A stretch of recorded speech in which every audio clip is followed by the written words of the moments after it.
Streaming. Hello. Hello, everyone. This is your friend Brandon. And I need to pull up. Ooh, I need to get rid of these other sources. macOS audio capture? No, thank you.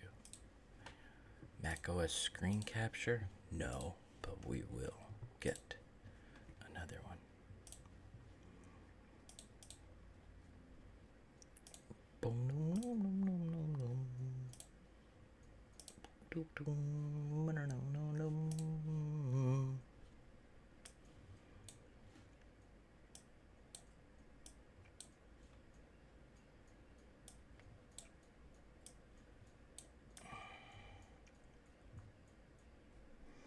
I was looking for Chandler Halderson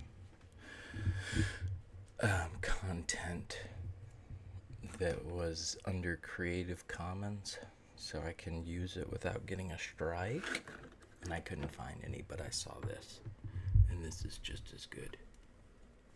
Chandler Halderson, the opening statement by the prosecutor is everything you need to see. He does such a good job. Alright, where's the top? Is that the top? Yes. And that is the side. Okie doke.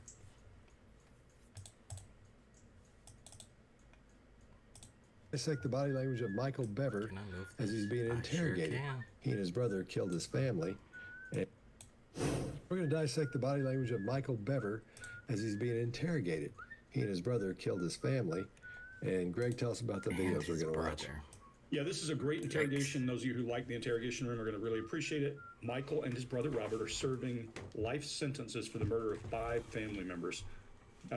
Michael was 16, that you'll see in here, and Robert was 18.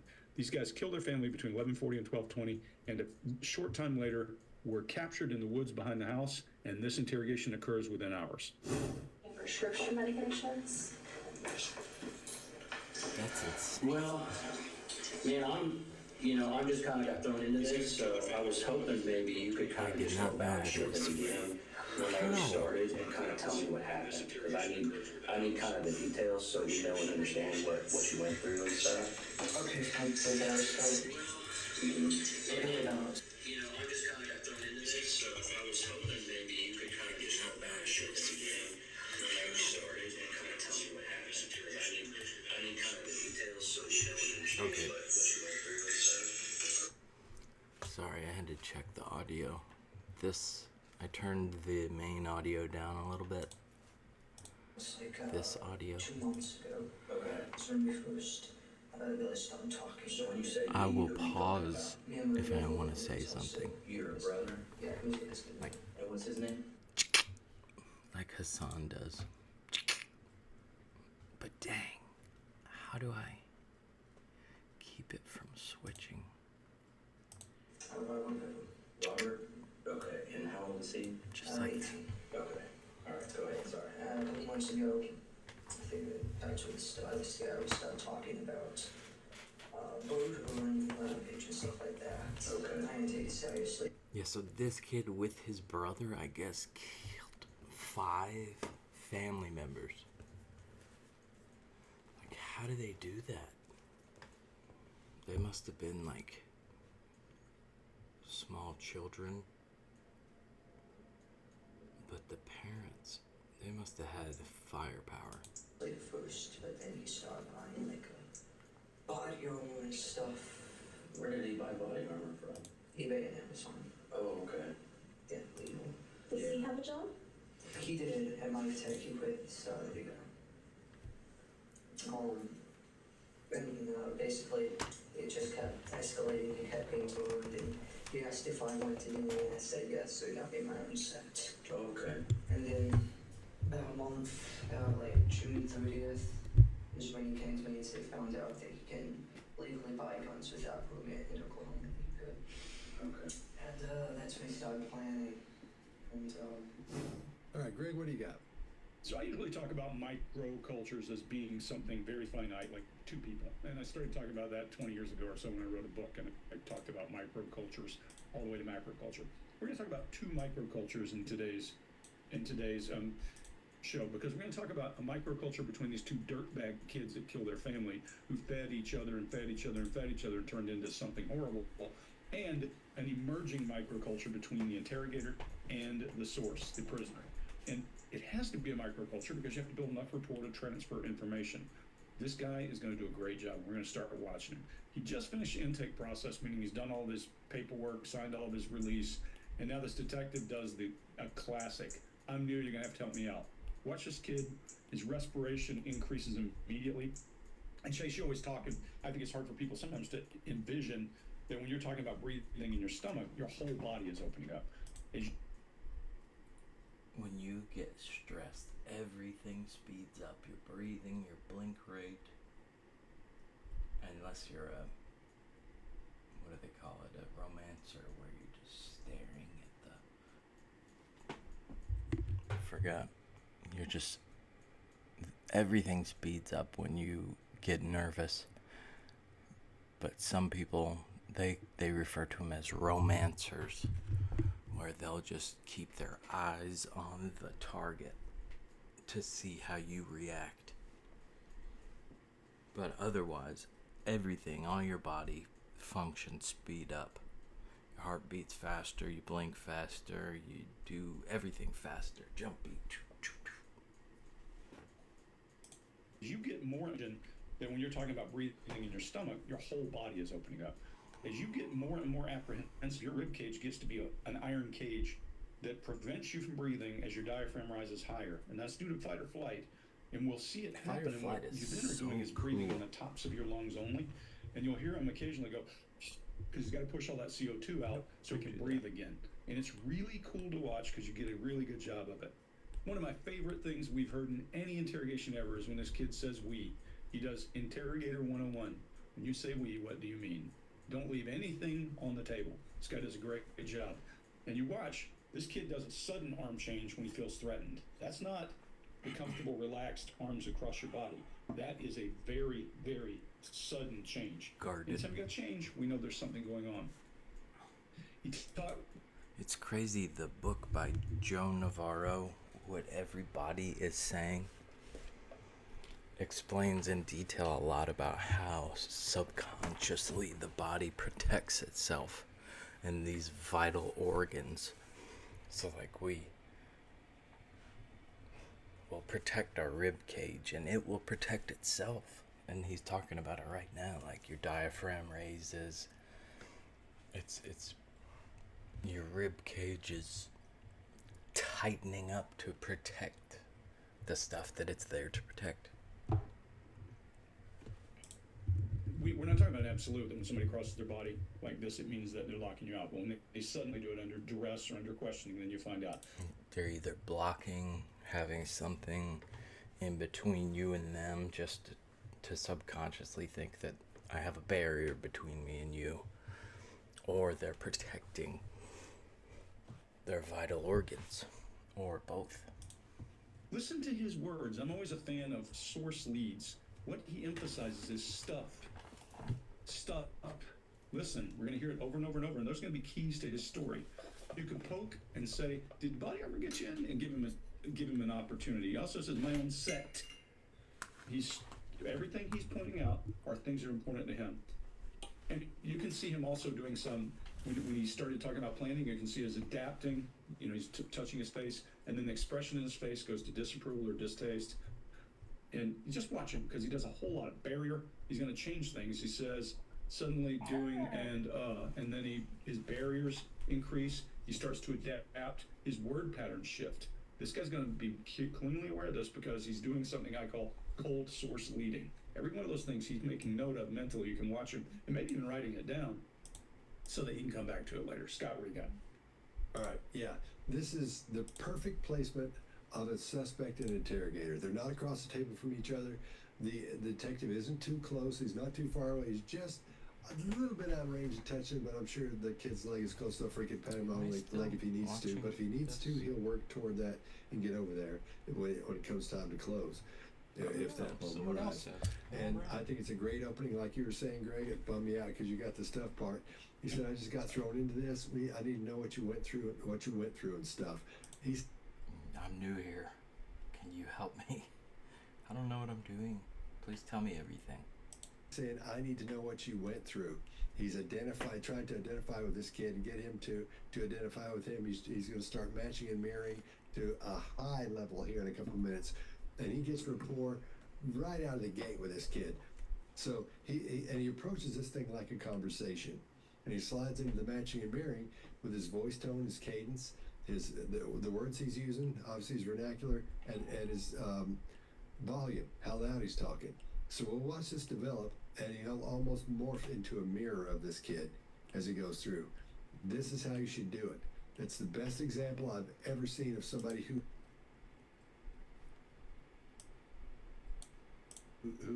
instantly begins matching and mirroring someone else.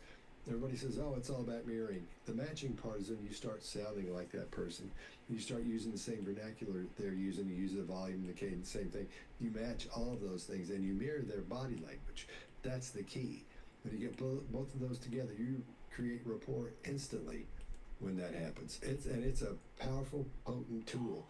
This is the I think it's the best we've seen on here so far of somebody instantly getting that kid's attention, because you're right, Greg. He gets worked up.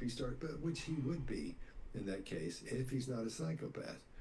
So that's one cue. We see an emotion there. We see emotion. It's stress. So we can add to that, but still, it looks to me like an emotional stress in there. He's stressed because of what he's been through, and then for what's happening to him now. I don't think he's worried about what's happened, but we'll talk about that more in a few minutes. Chase, what do you got? Yeah, I agree with y'all. This is one of the, probably I would say, top 1% interrogators that we've ever seen. Dang. And I say that not because of what he's eliciting from the suspect. I don't go off of the behavior of the suspect. I'm going off of just his behavior and how he's conducting the interview. So having a suspect willing to walk in there and just talk about everything doesn't make you a good interrogator. How you behave does. And we're seeing that here very, very good. And one thing that I teach in interrogation is very early in the conversation, you want that person to start responding to incomplete sentences. So an example of this, the interrogator could have said, and by we you mean, and just leave it off.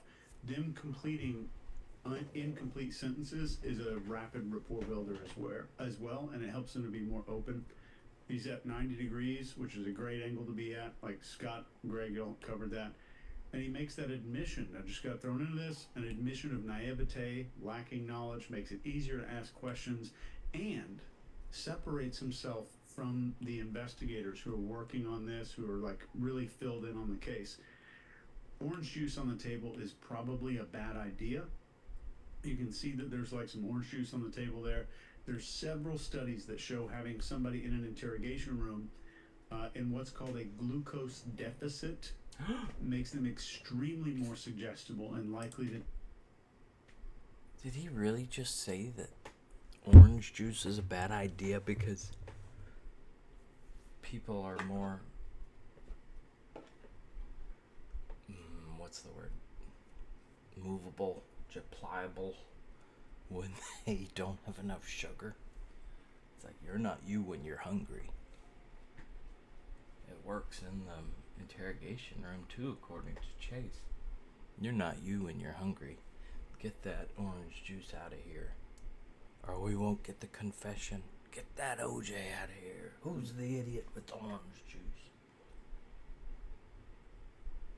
That's a little it's an interesting tidbit, Chase. Although totally irrelevant to this, because this kid is already very suggestible. He don't need to be in a glucose deficit. I'm pretty sure he'll say that next.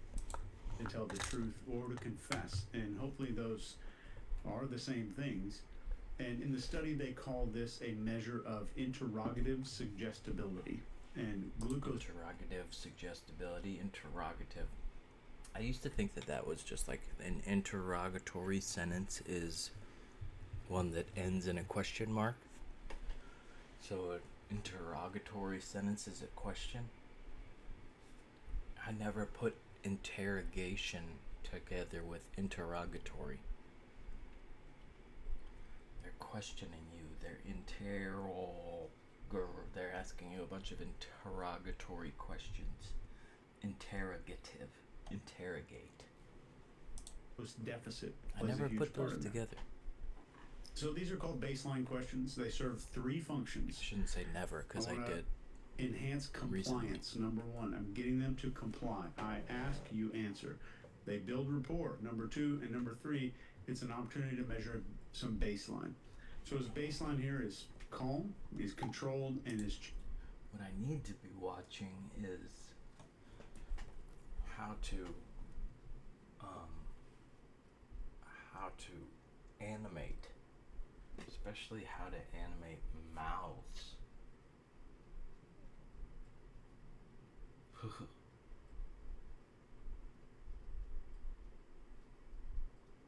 I surely all this stuff I'm learning, like crash course, just do it and then tweak it as you go. It could be frustrating, but you know what you're getting yourself into. I thought that it would stay on the same channel. See, look, I'm not afraid.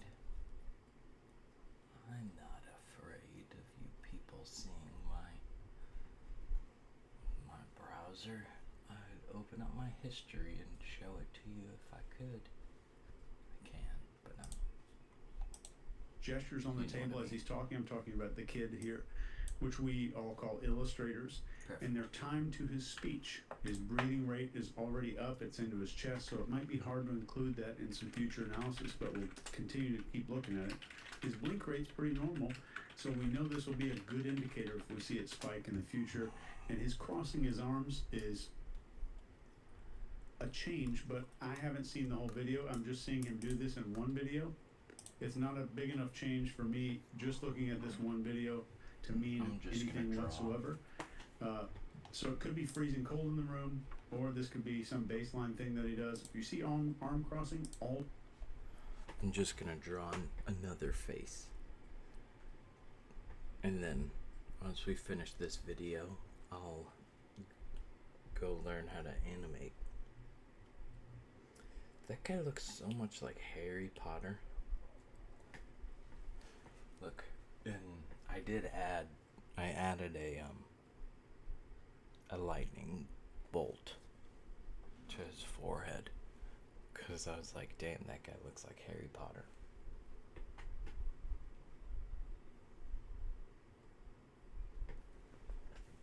He looks like the drawing of Harry Potter from the first book.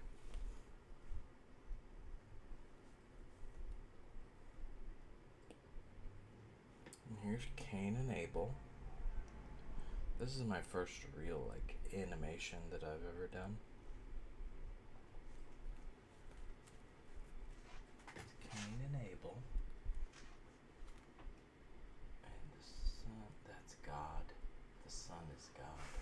It's rising to see. And now they're talking. Like, what did you do? I'm my brother's keeper. And see, notice how he's gone. But a tree is gonna grow in its place. And then look at his field. It's barren. Your field is so barren. Freaking Cain. I'm worried in this animation. Whenever I have just a picture of Cain talking to God, it does this thing, because I'm brand new at this and I just kept copy and pasting over the next thing, the next slide. So it gets darker and darker because you're adding the onion skin layer underneath. When you copy it, you're copying what you see there, and it's showing me this frame plus like shadows of the previous frame, so I can know where I'm at when I'm doing this frame. So when you copy that, it copies the shadows too, so each one gets progressively darker. So if people think that I have a certain view on like race and how Cain and Abel, or if they played a role, and I don't know, but the thing is he gets darker. He gets darker and red, and that is not intentional. The red is, but just because he's supposed to be like mad, and but it definitely looks like he turns into a black person. And I'm sure that there's some conspiracy people out there who like Kanye. It's like black people are Jewish. I don't know. I don't know where this would fall in that. But it is completely unintentional with no meaning behind it whatsoever. Always look at But the it hands, makes me laugh. which we see here are relaxed and very natural with the arm cross. That's all I got. I'll give it a shot. Oh, yeah, Mark. No problem. What do you say? Listen, Chase, if the orange juice is going to improve his glucose, I don't think it's got round to his hands yet, because they are pretty flaccid at the moment. There's no big line of energy. Now, we will later on see those flaccid hands. arms become more, shall we say, turgid, but at the moment they're really flaccid. And they're asymmetrical as well, which means one hand is, I said the word flaccid, and Scott's already gone. Can't help himself. He's thinking of something. I don't know what he's thinking of. It's the other word. It's the other word they got. There's But barking. but it might be rude. I don't know. So there we go. It is rude. So look, he's asymmetrical, and so that could mean there's a conflict going on. We'll see him be more symmetrical and more action with his gestures later on. So that's worth remembering. High breathing, yes, and lots of big out breath, which suggests to me he's going to run out of oxygen very, very soon. He's trying to deal with the carbon dioxide that's building up from that fight and flight, doing big out breaths, but no big in breaths at the belly, so he's going to run out of oxygen. How and how long should I brine plain old skinless, boneless chicken breasts?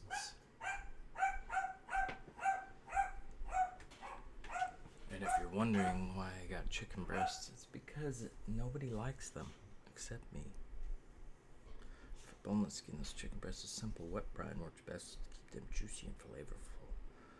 4 cups of cold water, 1/4 cup of kosher salt, 2 tablespoons of sugar optional.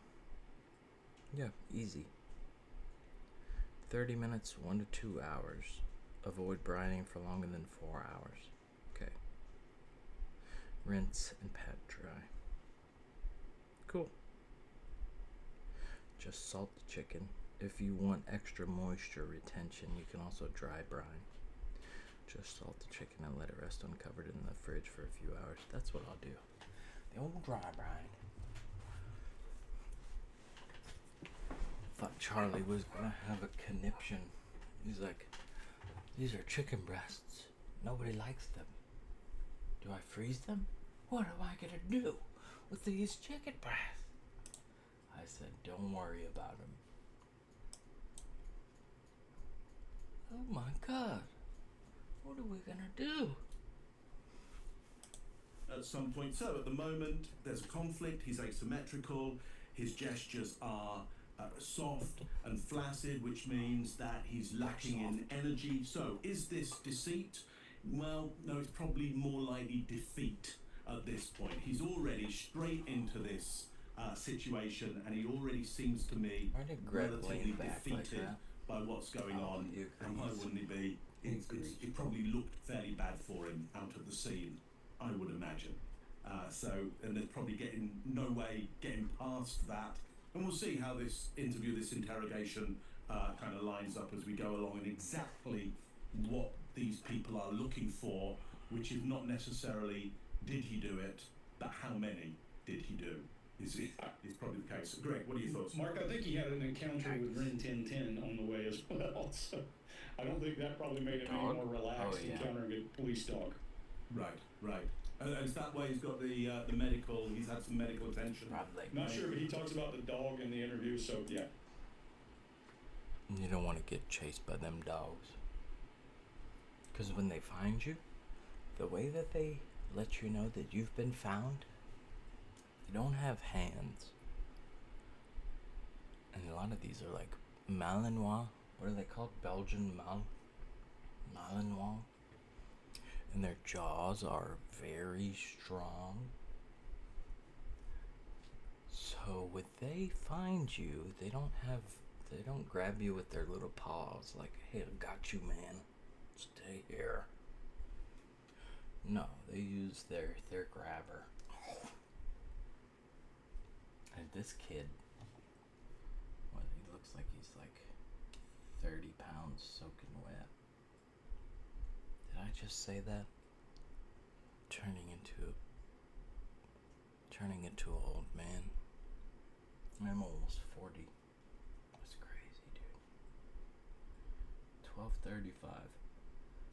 Yeah, look at this guy. Look at him. He has bandages on his elbow, it looks like. That's just a hospital bracelet. Good. Okay. And Yeah, that's that's a when I started bandage. planning. And All right, Greg, what do you got? So I usually talk about microcultures as being something very fun, relaxed, encountering a police dog. Right. Tam. Is that why he's got the medical? He's had some medical attention. Not sure, but he talks about the dog in the interview. So yeah. Oh, okay. So it was a kind of a significant. Did it bang his right arm, Greg? Maybe the dog did the Left dog go for his chase? Where would the dog go for? Elbow, arm? Anything that's leg. close to its face. Whatever's dangling, right? Yeah. Greg said it was his right arm. I did. Left It's his arm. right arm. Let's see what that does. Left arm. And prescription medications? well, man, I'm just kind of got thrown into this, so I was hoping maybe you could kind of just go I'm back brand at the new. beginning when all this started and kind of tell me what happened, because I need. I'm I need brand kind new. of Can details you so we know and understand tell me what you went what through. you did up there? Okay, the very start. Okay, that was like 2 months ago. Okay. That's when we first. I wonder how much his lisp played into his whole. I wonder if he got made fun of and low self-esteem, whatever. Because if it had anything to do with it, that's a bummer. It doesn't seem like it, though. He seems pretty comfortable in it. And I've met people with really bad lisps. Not bad, but really severe, to where they had a really hard time getting words out. And you'd have to just sit there and wait. And it could be uncomfortable if you make it uncomfortable. Or you could just be like, hey, this is the thing that this person deals with on the regular, so they're used to it. So maybe I should just get used to it, you know? And be like a real person who's empathetic. Who, yeah, I have my own struggles. They might not look like that, but you deserve respect. I mean, it's not your fault. You talk a little differently than everybody else. But I'm sure people picked on him. But geez, maybe he deserved it. Really stopped talking. So when you say we, who are you talking about? Me and my other brother was also. Your brother? Yeah, he was yesterday. And what's his name?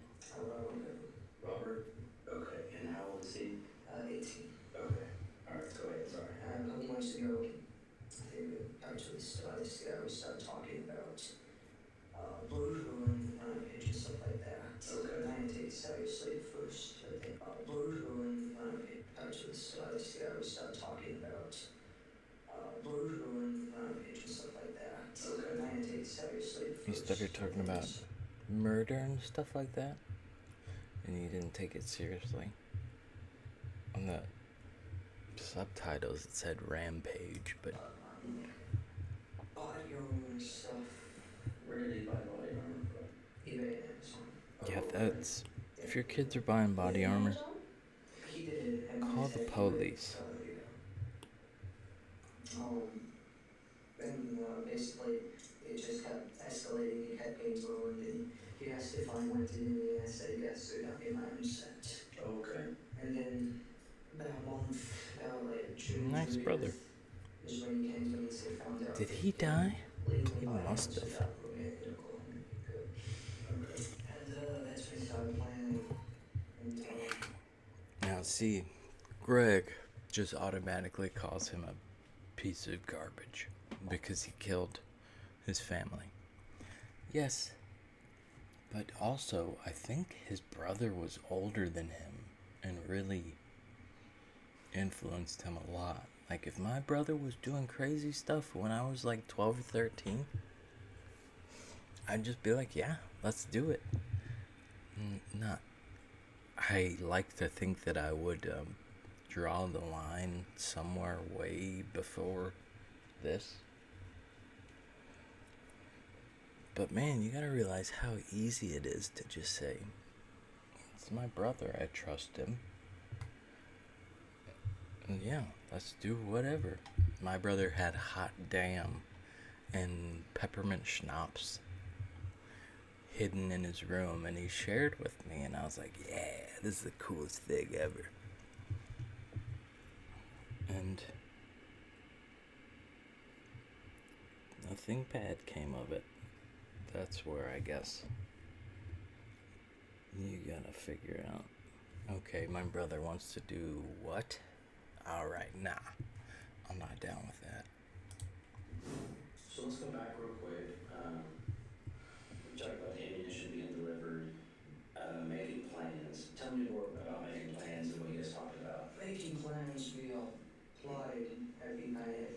We And I plotted. started as we were actually going to do this on the second night. So I started getting ready. When was that? The second night? July 1st. Okay. Because we started shooting. That's when you started making the plan? Yeah, that's when we found out I could buy guns. I see. That's when we found out we could buy guns. Write things down, or he had a journal. He basically had these down. I think it's on his bed. Under his bed. Is it like a journal, like a notepad, or a book? It's like a blank book. Okay. A blank book. I think it's like a little piece. So you think he wrote stuff in there? Yeah, I think he's finding that. So then the second day, you said that's when you realized that it might actually happen. Yeah. What made you realize that? How serious he was. I mean, he was one of you. He started planning on taking off his money out of his and throwing away his stuff. Throwing away all his stuff. Yep, this kid has more money than I do. Yeah.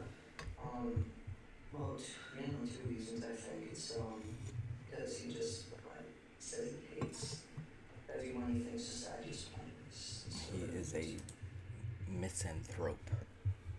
That's what those people are called. He is a misanthrope. He hates humanity and everybody, and it's pointless. There are a lot of people like that out there these days. There are a lot of people very nearly on the precipice of that ideology these days.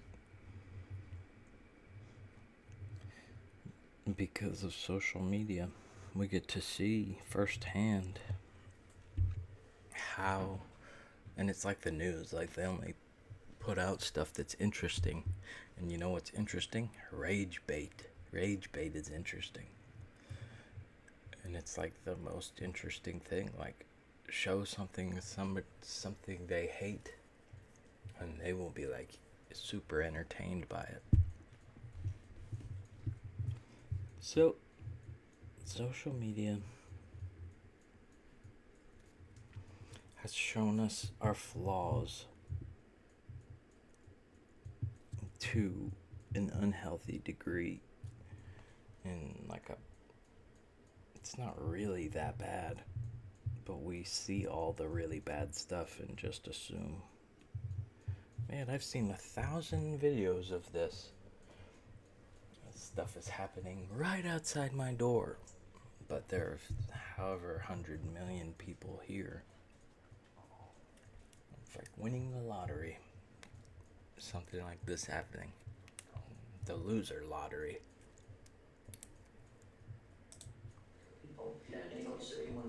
Don't be a misanthrope. Be a nihilist. Be that. No, I don't know. Be whoever you are, because that's who you're gonna be anyways. Okay. Did you kind of feel that way too? Like when you guys were talking earlier, like, do you have a problem with society too, you think? Or you were just more like the number of people getting killed was kind of interesting and exciting? It is interesting and exciting. So, because you mentioned a couple names are those like serial killers or something? Or like Columbine. Yeah. Like Columbine and James Gibbons is a guy that shot up 3 years ago. In Colorado? Yeah, 12 things. Aurora. How many were killed in Columbine? Columbine, 15. Okay. All right, Chase, what do you got? So you'll see him picking at this bandage that's around his arm. That stuff is called Coflex. That's pretty normal for people to do. He may have gotten his blood drawn on the way in to see if he was He's under gonna the be a influence. bald guy. That looks like what that is. It's not really. It doesn't look like enough to be a bandage. Yeah. I don't know, but he's suggesting, Left very arm gently dog. suggesting the older brother is the mastermind here. The detective is helping him to do that, and he refers to the other murderers as famous. He doesn't call them famous murderers or anything else. It's just famous. They're famous people, which is super weird. And they were made famous by the society that he just said Go is a little useless. too deep So there's a bit sometimes. of irony here, which I hope Mark will talk about. Because Mark, when he talks about irony, there's Disney movies coming in, there's The Hobbit. You never know. You never know what you're going to hear. I'll do my best. So this is one of the best interrogators I've seen in a very long time. I don't say this based on the person, the suspect, but his composure and the way that he's so brilliant on the basics. He's brilliant at the basics of interrogation. And if you're watching this, we'd love to have you on the show with us to chat about this if you'd like. We're seeing pretty open behavior, and we're seeing him grab onto suggestions that the interrogator is putting forth to subtly suggest this was wholly somebody else's idea and somebody else's planning. Listen to the softening words the interrogator is using, like maybe and kind of, sort of, just. All of those are softening words to help him bite down onto this idea. Scott, what do you got? All right. Yeah, I agree with you. And I thought Yeah, I it was agree with you. more of a bandage situation because when you get your blood drawn, isn't the little thing thinner than that? It's like get mine done. It's like the little thin thing. At a lab, they use thin ones, but hospitals carry the thicker Coflex. Oh, okay. A lot more. Okay. All right. I don't know. All right. Well, the kid adapts and the interrogator adapts, and the kid's already following him. He's following the interrogator. When he moves, the kid moves. He does those things. And that's the very first thing we see coming into this one. And you don't have to keep in mind when you're mirroring somebody, matching someone, you don't have to do the exact same thing. And you'll notice that a lot because when the kid gets stressed, sometimes he'll squeeze his hand real big, and the guy will go to his face where he'll run right here to show the kid he's stressed, to put that in his head, because he's trying to make him feel like he feels like the kid feels. And that's really important here. He's trying to get him to open up, and we're going to see that work very well here. This, I think, is a textbook example, actually, of matching and mirroring. They both got their arm on the table when the kid puts his on, the cop puts his on, or the detective puts his on, and their arms crossed in front of him. Beautiful execution on all that. Then after this, he'll move to mirroring his breathing, because the kid's breathing gets a little bit odd in there, and you'll watch watch the detective, his does too. When the kid's size real big, he'll sigh too. And he'll put his hand to his face and do that. He's showing that he feels the same stress that he's feeling. Now, this may not seem important, but he's executing perfectly one of the most potent tools you can possibly do. Mark talks about the breathing in and out and matching the breathing as well all the time, because that will, when someone is in the hospital, the doctor wants to try to calm them down, the doctor will start, the guys who know about it, or when you know it, they'll start breathing at the same rate the patient's breathing, and that helps you calm them down. I don't know why that is, but that's what happens. Really? But I've done the things this guy's doing. He's talking to him, trying to act like those things. I've done this before with a kid I was talking to, and this works because I think this kid. I'm gonna go dry brine my chicken. Cool when we're nice to him, so he needs that. So he needs an older person telling him that he's, talking to him in the fashion he is. I'll get into details later on as we go through this. The kid starts scratching his eye and rubs his eye, and the detective does the same thing. It's not the exact same thing, but he gets really close and does it. So that's really important. And you start hearing that rhythm as they talk back and forth. It's really easy to talk to someone, and you'll talk for a minute, and then there'll be that little pause, and then they'll say something, you'll talk right back. He's waiting to get that rhythm going, so it's almost like a ping pong thing going back and forth. So he's matching him with his vernacular, his words, and his tone, and his cadence, and he's mirroring his body language, he's mirroring his breathing, and he's got that ping pong with the conversation going back and forth. It's real, and he may not even know he's doing this. That's the thing about it. He may be so good, he may not even realize that's what he's doing, but he's connecting with that kid. And that's why we're going to hear this kid start talking and talking and talking. Mark, what do you got? Yes, so talking of microcultures, Greg, there are times when I just can't work out what this subject is saying. I don't understand the microculture but I did pick up this thing. It's like a blank book, and he then becomes very energized in symmetry with his gestures, and he also illustrates that book. He shows us the book, essentially. And I think he tells us it's under the bed. I could be wrong, because I find it sometimes very hard to work out what he's saying. But it's interesting because suddenly his gestures stop being flaccid, they start to become energized, they go into symmetry, he illustrates or kind of mimes for us perfectly this book. So very probably the book exists. Very probably it is under the bed, and very probably even if the book doesn't exist, he wants us to think and know that a book exists, because I think he wants to suggest there is some evidence out there that says he's not fully involved and somebody else is absolutely and most fully involved in this, and he's seen an opportunity to really put that across and illustrate that. So that for me is a massive difference from how he started out, which was asymmetrical and these kind of floppy gestures. This defeat suddenly becomes something more of a celebration. Now,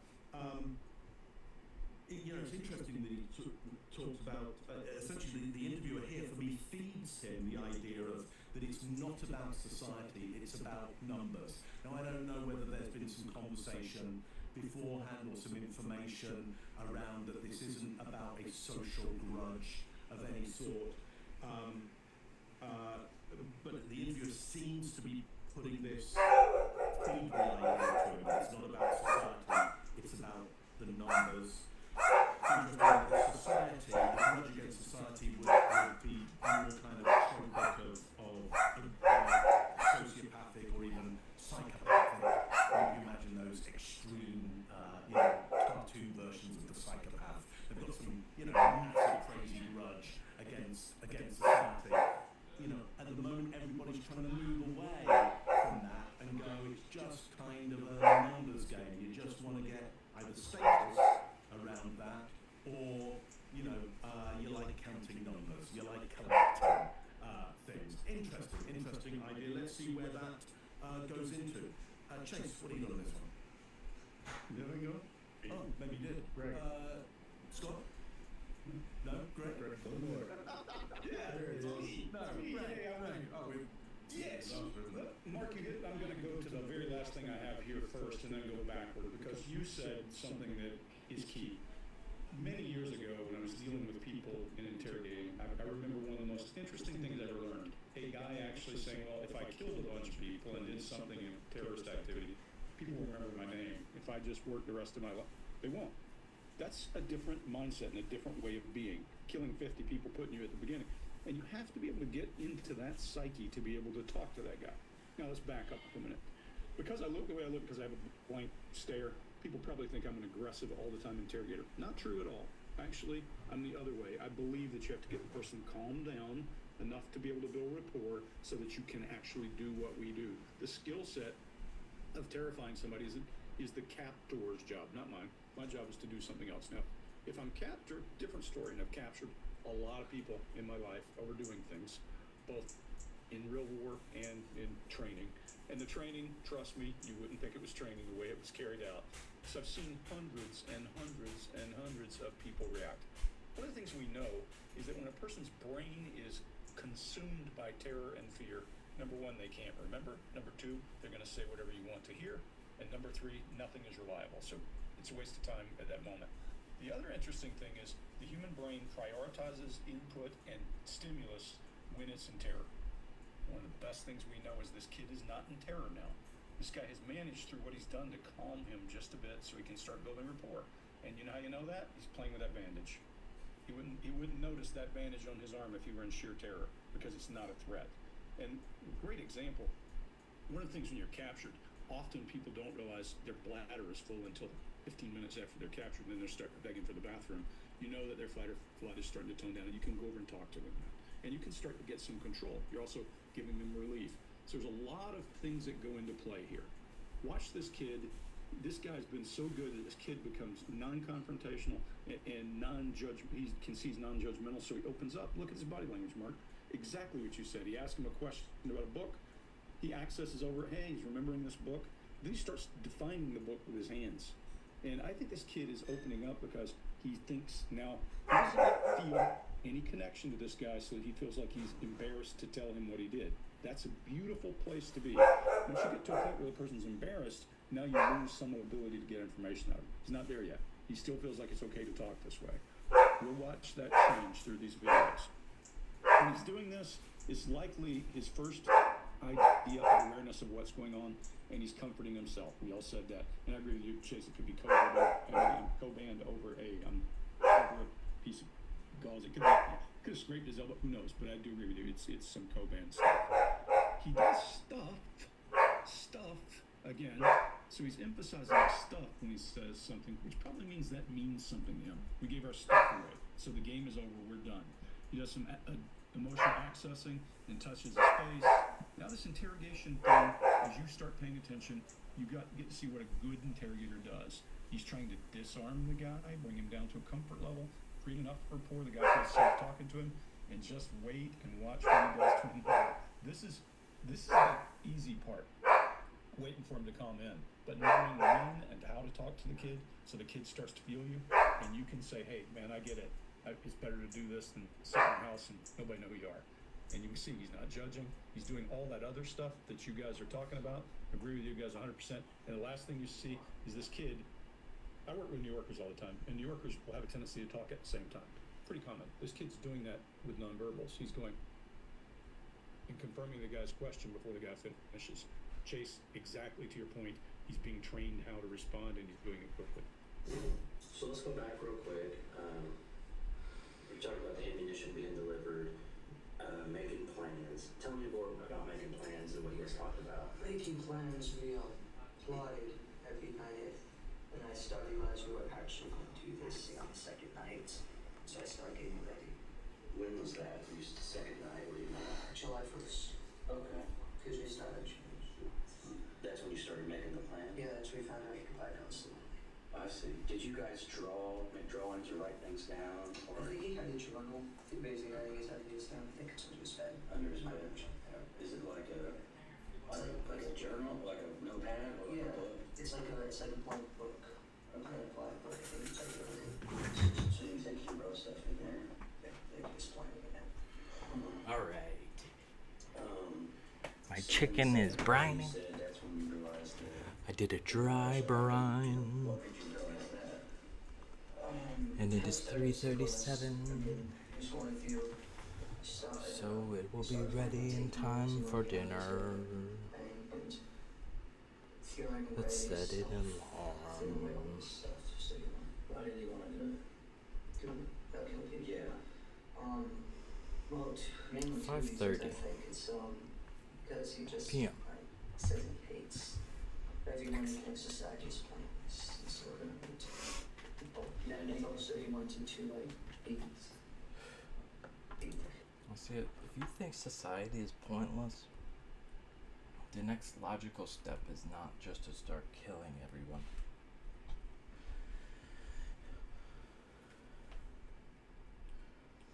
That's kind of your excuse. If you think it's pointless,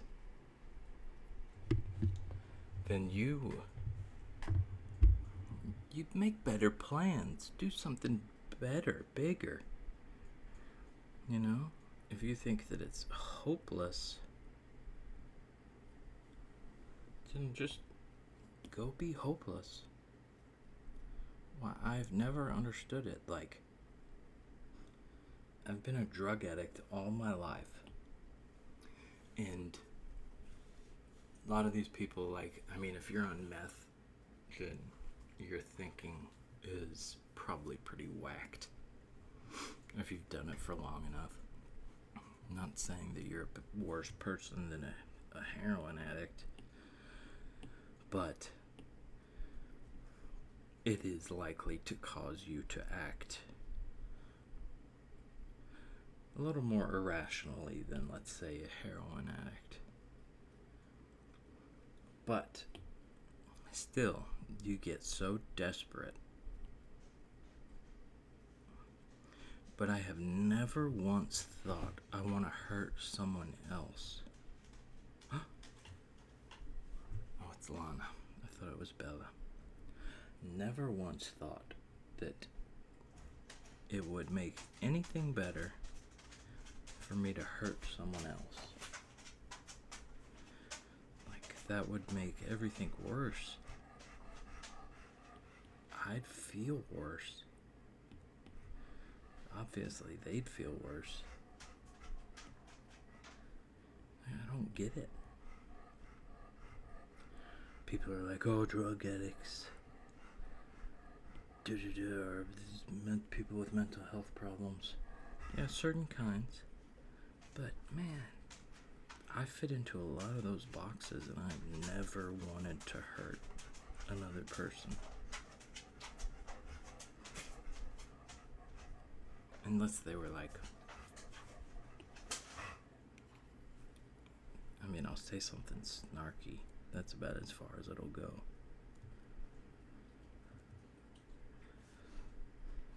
Or like with my mom, I don't want to hurt her, but I want to say things that will make her realize that she is a problem.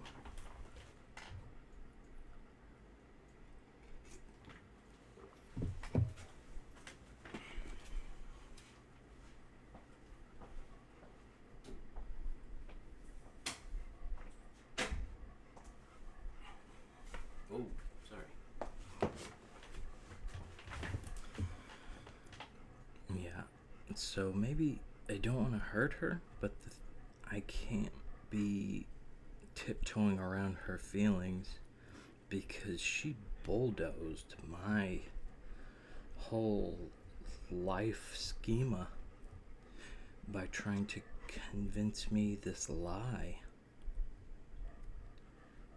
And she still believes the lie, so everything she does is for a bigger purpose, you know? So she's not at fault of anything. Because she's wrapped herself in the cloth. So fucking lazy and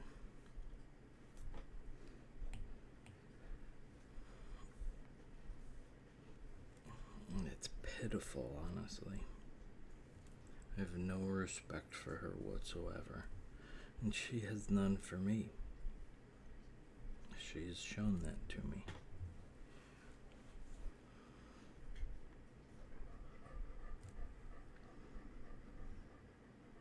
So why am I gonna waste time trying to protect somebody's feelings when they are just a bulldozer of everything that they do is right, righteous. And if she messes up, it's just because she fell short of God's will a little bit. We're all human. But the foundation is there. You're evil, and I'm not. So I have to stay away from you. Because you're evil. And damn, I always end up talking about this. About how much Jesus would loathe Christians today. He would absolutely hate them.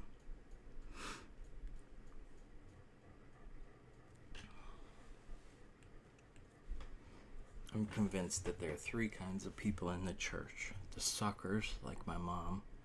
The predators, a lot of the pastors, mega church pastors. And the people who just go, don't really believe it, but they like the community and the structure. And I'm the third group. I like to read the Bible. I think it has a lot of good stuff in there. But I read it more for entertainment. But while acknowledging that there's a lot of good stuff in there. And it's beautifully written too. And there's some cool stories. But I'm not gonna try to convince anybody that if you don't believe this, then you're gonna seriously, literally be tortured for eternity. Not just like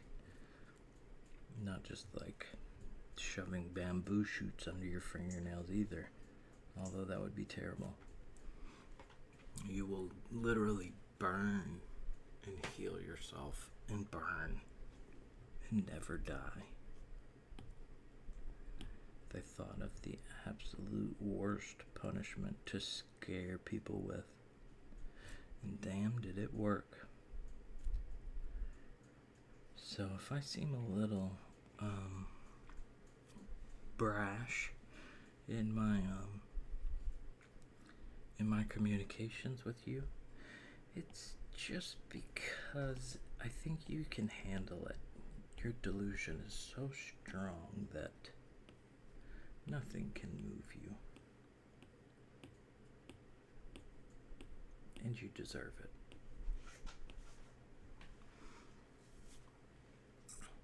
For all the lies you've spread, all the trauma you've caused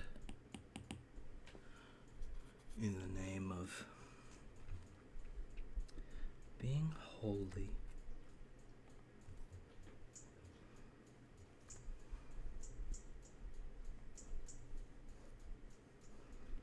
But yeah, so now I have no respect, so there we're on the same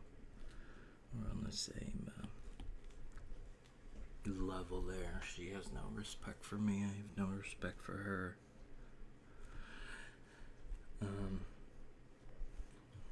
And so where do we meet? Because she says she's gonna make amends to the family, but I know what that's gonna look like. I fell short of God's desires for me, and He's shown me a different way.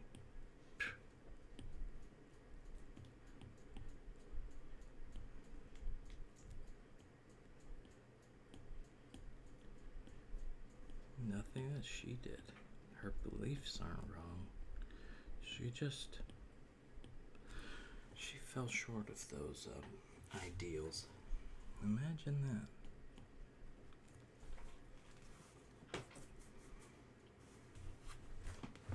Yeah, sorry for rambling. I end up talking about that a lot. Part of me hopes she hears it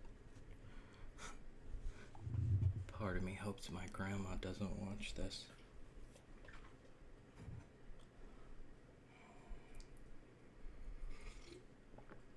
You're allowed to believe that, and I'm not gonna. That's great. I think it's useful, and I think if you're a good person and you're a loving person and you're a Christian, that's fantastic. One of my favorite people in this world is a Christian, was my mentor. And he's still one of my favorite people in the world, and he lives according to that. Love, like Jesus was about love. That's really what it boils down to. Love. Love people and love God.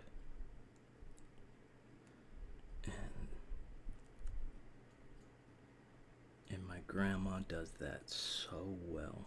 And so does my mentor.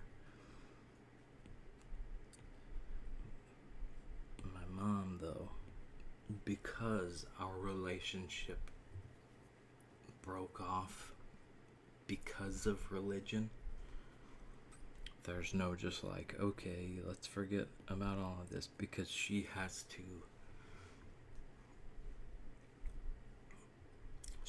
show me that she's not moved. She still believes the same thing. Nothing is more important than her relationship with God.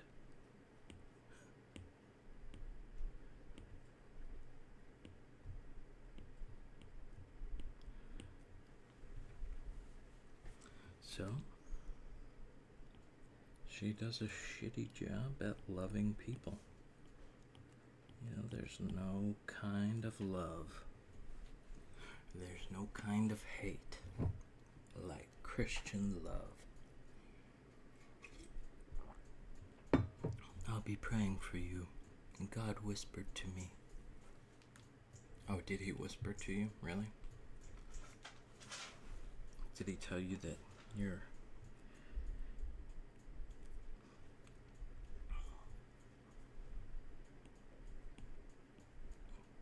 Well, I think he needs to talk a little louder, because I think you probably misheard him. Sorry, I'm done. Other famous people like Columbine and James Stevens. Okay.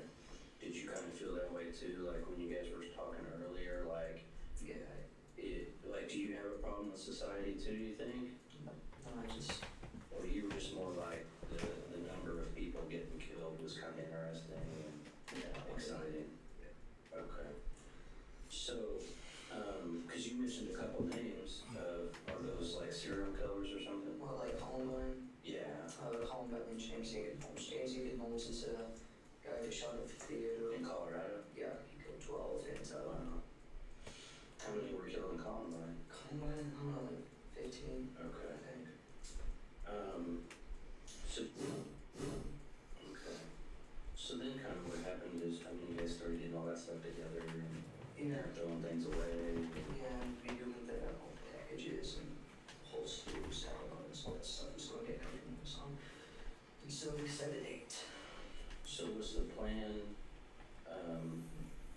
to use the knives at first on the family? Because the guns weren't gonna be here till later on? Yeah, and the guns would be too loud.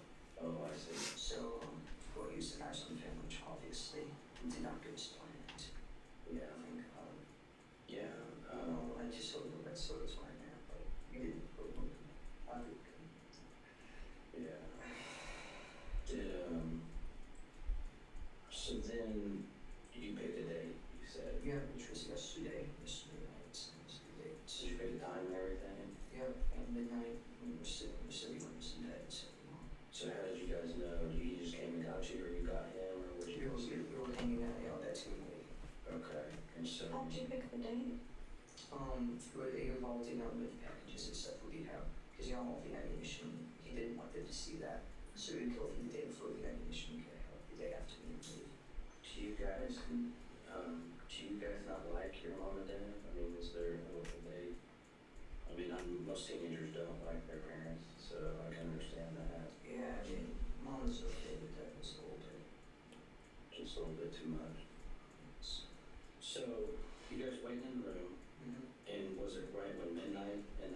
things started? Right at midnight, my sister, she came in because she was going to get to her bed. She came in to tell us. Yeah, I'm wondering, the little sister, I think that there were little girls involved, which explains why they were able to successfully follow through. Damn, it's so sad. How old is 13. Okay. She came in to tell 13. us that her mom wanted us to get the kitchen done before we went to bed and for the cats up. And so basically, we did what we planned. I got to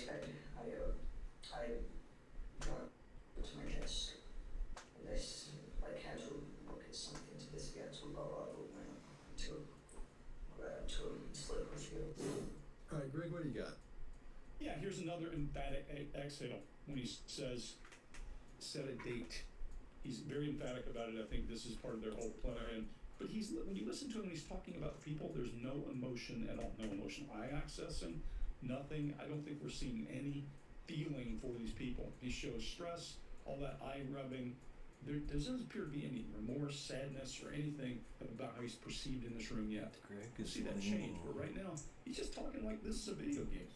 His chin's down, he's got restricted breathing, and then you start to see how square his rib cage turns into as he starts to feel some kind of remorse in there. And when they ask probably the best single piece of body language to now that I see in this entire thing is when they ask a question about parents.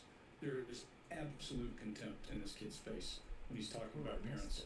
And then the only, in my opinion, emotional eye accessing we really see is when he's talking about his they've started doing it more, but I wish they would have an editor who would, when he mentioned that there's disdain or contempt, they need to show that. There is absolute contempt in this kid's face when he's talking about parents. Absolute And then the contempt when they're talking in my about opinion, parents. emotional eye accessing we really see is when Did you pick a time and everything? Yeah, at midnight, when we're sitting on some bed, so long. So how did you guys know? You just came so. How'd you pick the date?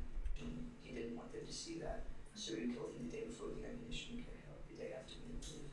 Do you guys not like your mom and dad? Here it I mean, is there? Look at his face.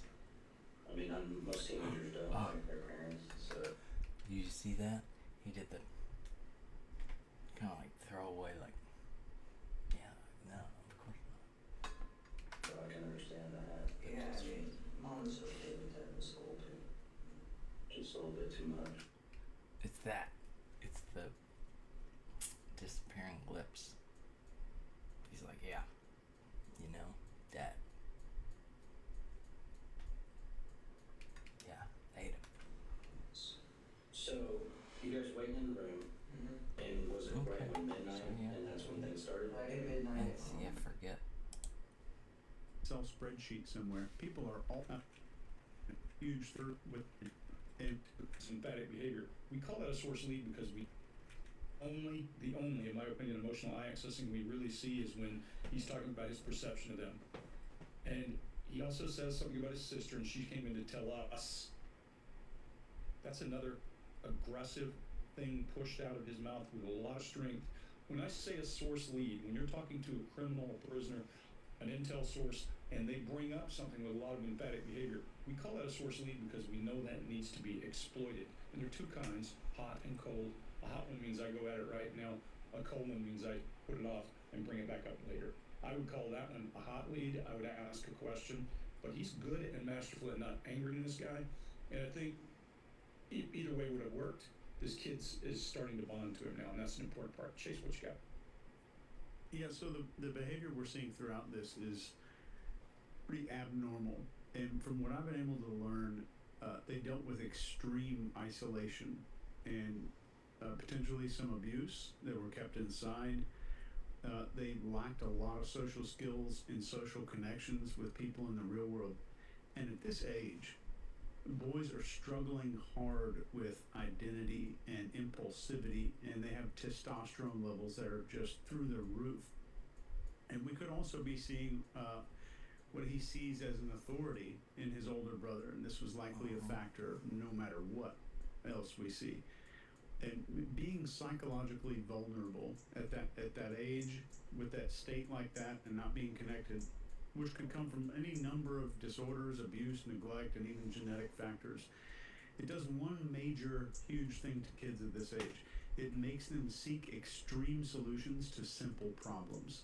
And this causes a lack of empathy and understanding that makes doing the crime like this a lot easier. I'm not going to comment on the clip here. I heard some negative stuff being discussed in it while we were watching it this morning, so I didn't do that. But I will say, I'm not really sure why people get so obsessed with our culture, anyway, is obsessed with the checklist and diagnoses. And if we're witnessing psychopathic behavior, we can call it psychopathic behavior, because it is psychopathic behavior. There's a weird trend in our culture where we need to find labels and checklists, as if all of us fit into some kind of Excel spreadsheet somewhere. People are all different. Chase, it's not weird. It is.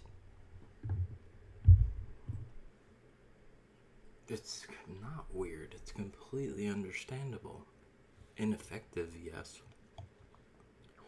Maybe counterproductive. But it's not weird.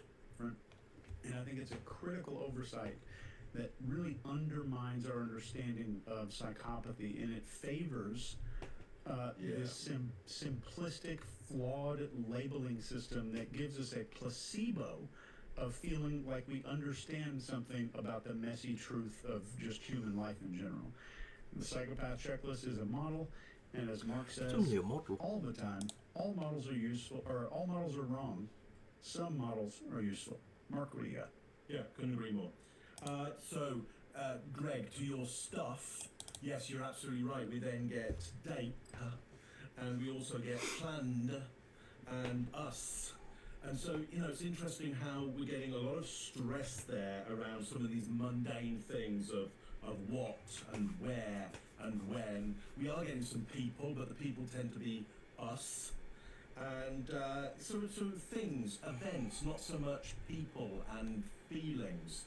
And so we could put that on a continuous spectrum of neurotype and behavior, along with actually those phonic stresses that we're getting. Not that I've seen a study on this, but as a data point of I'd say 5 on my part, seeing in a certain neurotype that stressing on certain phonemes where usually you wouldn't get those stresses there. So that's just of interest to me. I'm making absolutely no diagnosis or prediction around that.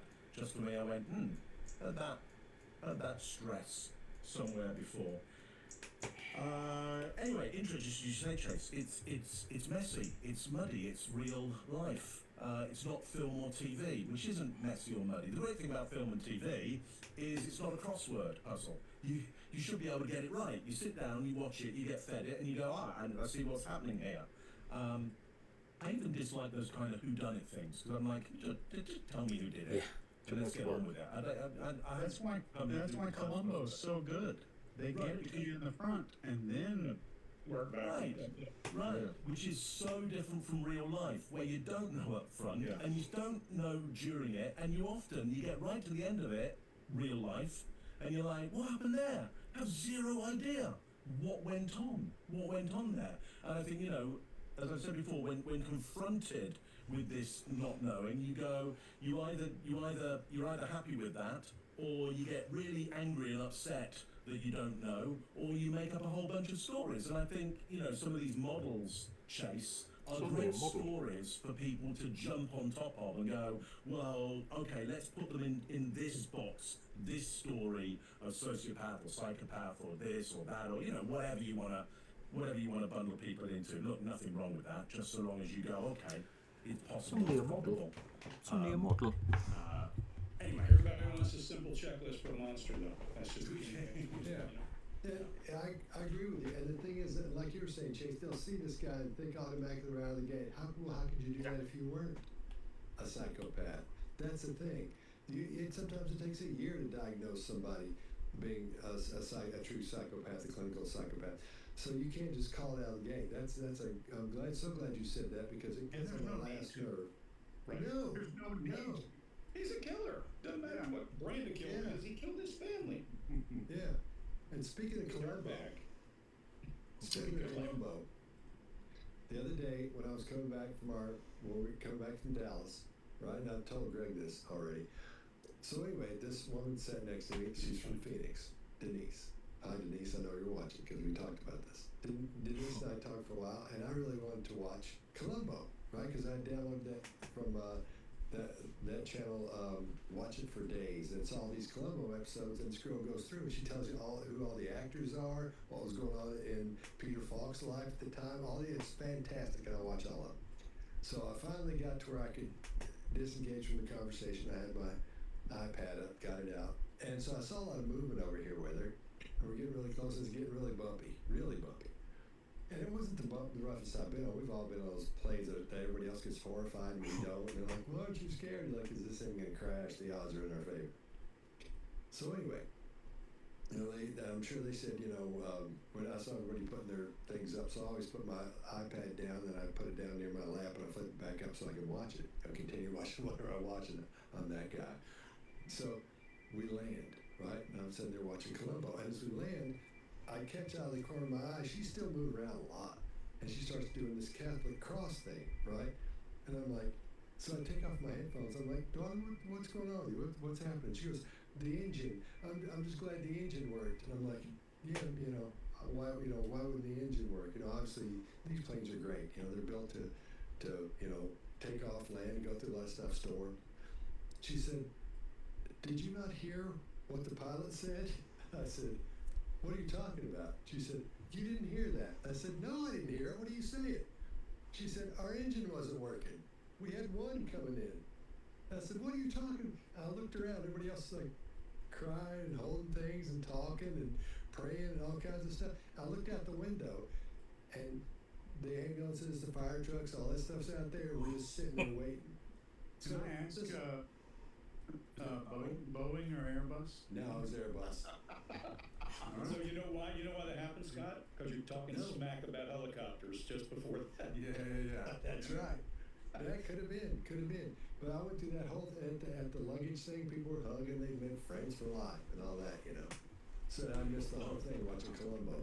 Chase, it's not that you and I are saying that Boeing have bad aircraft. I mean, I would yeah, just be like careful. to say, that's why I would just like to say.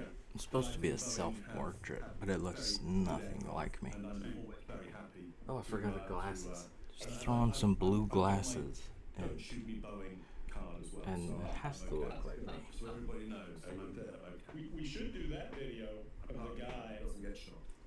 Let's see. The guy- Blue glasses. Here we go. Nice. Who Yeah. suicided. Yeah. You fixed this beard. Yeah, that's that's interesting. Yeah. So that we can back up that it was nothing to do with Boeing. There you go. We'll put that up. We'll Yeah, get a video this week. They were involved. I need In to any way. erase a tiny Okay. piece. So then kind of what happened is, you guys started getting all that stuff together and throwing things away. And And we documented all the packages and holsters, all that stuff. It's going to take a few months on. And so we set a date. so was the plan to use the knives at first on the family? Because the guns weren't going to be here till later on. Yeah, and the guns would be too loud. Oh, I see. So, we'll use the knives on the family, which obviously did not go as planned. Yeah. My good lord. Yeah. I just sort of so it's by now, but we didn't put one. My good lord. Yeah. Did That's So then insanity, my you brother. picked a date? You said. Yeah, which was yesterday night, so it was the date. Did you pick a time and everything? Yeah, midnight, when we're sitting months. So how did you guys know? He just came and got you, or you got him, or what did you guys do? We were hanging out, that too late. Okay. And so. How did you pick the date? For the Well, the stuff was done. packages and stuff would be out, because all the ammunition, he didn't want them to see that. So we killed him the day before the ammunition came out, the day after. Do you guys not like your mom and dad? I mean, is there, most teenagers don't like their parents, so I can understand that. This Yeah, is where he does show a ton of disdain. just a little bit too much. So, you guys Doesn't waited want to talk about it. and was it right at midnight, and that's when things started? Right at midnight, my sister, she came in because she was going to go to bed. She came in to tell us. How old was 13. Okay. She came in to tell us that everyone wanted us to get the kitchen done before we went to bed and put the cats up. And basically, we did what we planned. I to my guess. This, like, casual look at something to this guy to roll over to grab to split with you. I ran over, disabled the alarm. Okay. That's what I did. And then Where's the pad for your alarm? it's not the front door. It's what? It's not the front door. In the front door? Yeah. So I ran over and disabled the alarm. So, you know. But has she already gone outside? She went outside and then while we went after her. So where is she? She was playing the driveway and he to go over back. The bench, if you don't know it, and started choking her. That's on the bench out front? Yeah, it was like a little bench, and the bench on her, and went back inside to go after the little kids. Did he bring her in, or did she stay out there? She stayed out there until he asked me to get her in. I had to go inside. That's why she's in the NCOA. Inside. So she's alive? Yeah, she's still alive? Yeah, she was still screaming. And then that's about the time Dad came down. Because his bedroom was upstairs. And he went back and put his head on was that's what they call it, Oru. And then they started attacking Dad. They got in a little bit of a fight. But then eventually, got him down, I think he killed him. Did he cut his throat too? Where did that happen? In our room. In your room? Yeah. And where were you? I was standing in the hallway. Okay. So did you see him cut your dad's throat? Did he stab him other places too? I don't know, I think he just went for the field. All right, Mark, what do you got?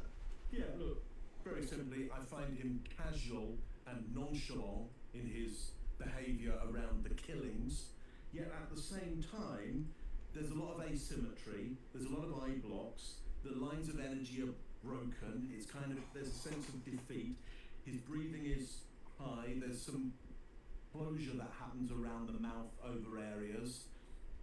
So my guess would be at this point that he isn't happy about being in this interview, and that seems to fit. Why would anybody be overjoyed and confident about being in this interview situation? Yet at the same time, there isn't so much level of stress around the killings, casual, nonchalant. I find that, an interesting juxtaposition. Though, at the same time, not odd that it's a little bit messy around somebody who's clearly got so messy around a bunch of people. We couldn't expect, should we expect anything kind of deducible by this and ordinary? Lana, did that around scare any of you this? too? It would be interesting, wouldn't it, if you That had scared the if you had somebody who crap can out of me. go out to kill this many people, and we're like, yeah, that's very ordinary behaviour. That's very That scared me quite that's a just bit. what we do every day. Yeah, we should be seeing something which is probably difficult to explain, a little bit more than a little bit muddy and a little bit odd. Seems muddy and odd to me, but why not? Chase, what do you got on this one? Yeah, I agree. But let's talk about why you're seeing him act so calmly during this interview with the officer here. There's a few reasons that this could be happening, and I won't pretend that I know which ones are true and which are not. If this is psychopathy, forget about the checklist.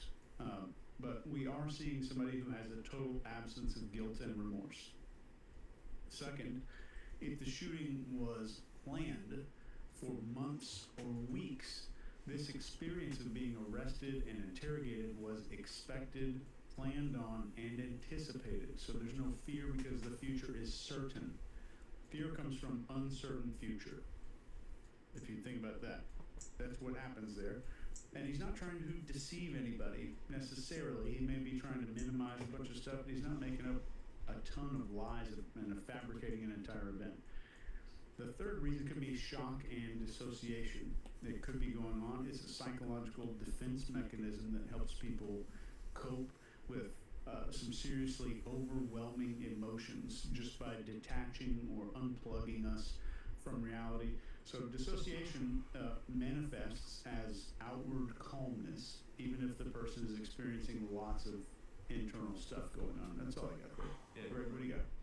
Yeah, great. I love both what you said. I agree 100%. And what we're seeing here, in my opinion, is yes, you can dissociate from the actual killing and all that because you prepared for it and you know you got a box in your head for it.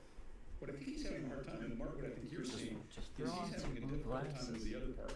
Now he's starting to bond to this guy, and he doesn't want to disappoint this guy. See? This guy may be a father figure, who knows? I can't speak to that part.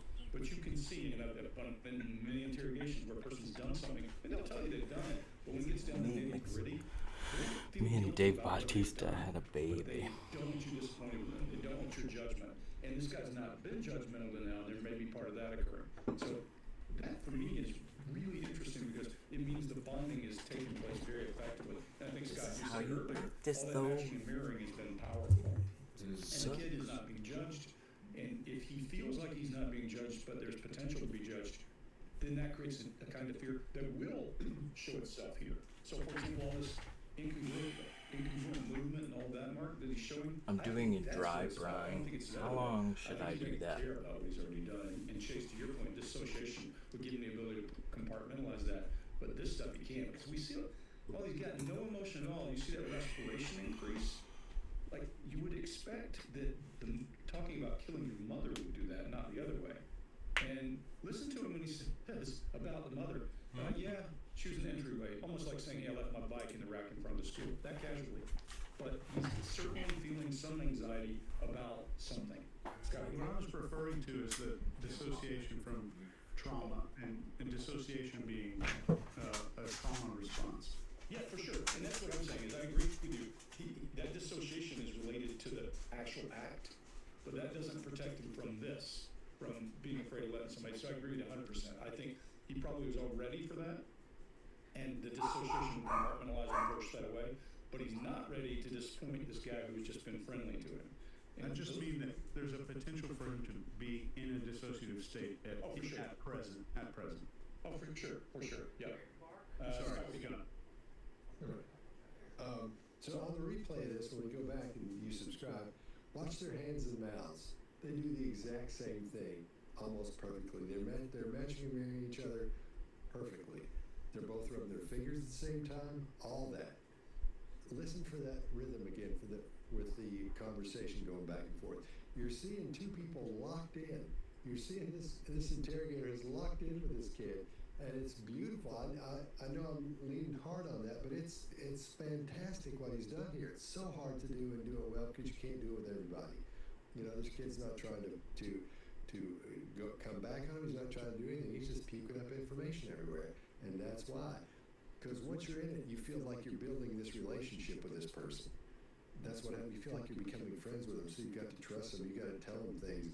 That's what he's done. That's what's going on here. So this kid's feeling like he's building a relationship, and going back to what you're saying, Greg, and I'll talk about a little bit later on, he may not have had a figure like that in his life he could bond with. And like you were saying earlier, Chase, as well, about someone being older and trying to connect with that person and trying to make them proud of you or happy for you or be happy with them. So he's identifying with them, and that's just one of the reasons, like I said earlier, that he's just puking up all this information because he doesn't feel the need to push back on it. Yeah, I think he feels okay about it. But on the other hand, I don't think, from an emotional standpoint, I don't think he has anything in there to feel bad about or feel, I don't think he feels bad. I don't think he's a psychopath. But emotionally, I don't think he's coming across or giving up any emotions in this. So, but I do think he's trying to connect with this guy, and that's why they're connected so hard. I ran over to disabled the alarm. Okay. That's what I did. And then Where's the pad for your alarm? it's now the front door. It's what? It's now the front door. In the front door? Yeah. So I ran over and disabled the alarm so it wouldn't, But has she already gone outside? I was meant to have to go. So where is she? She's laying down to go to the bathroom. And then she might feel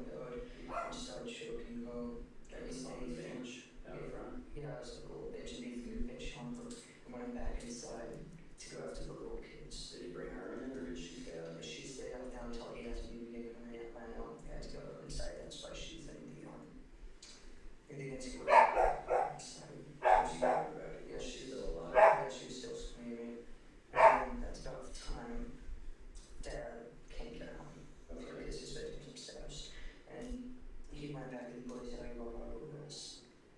That's what they call it, over.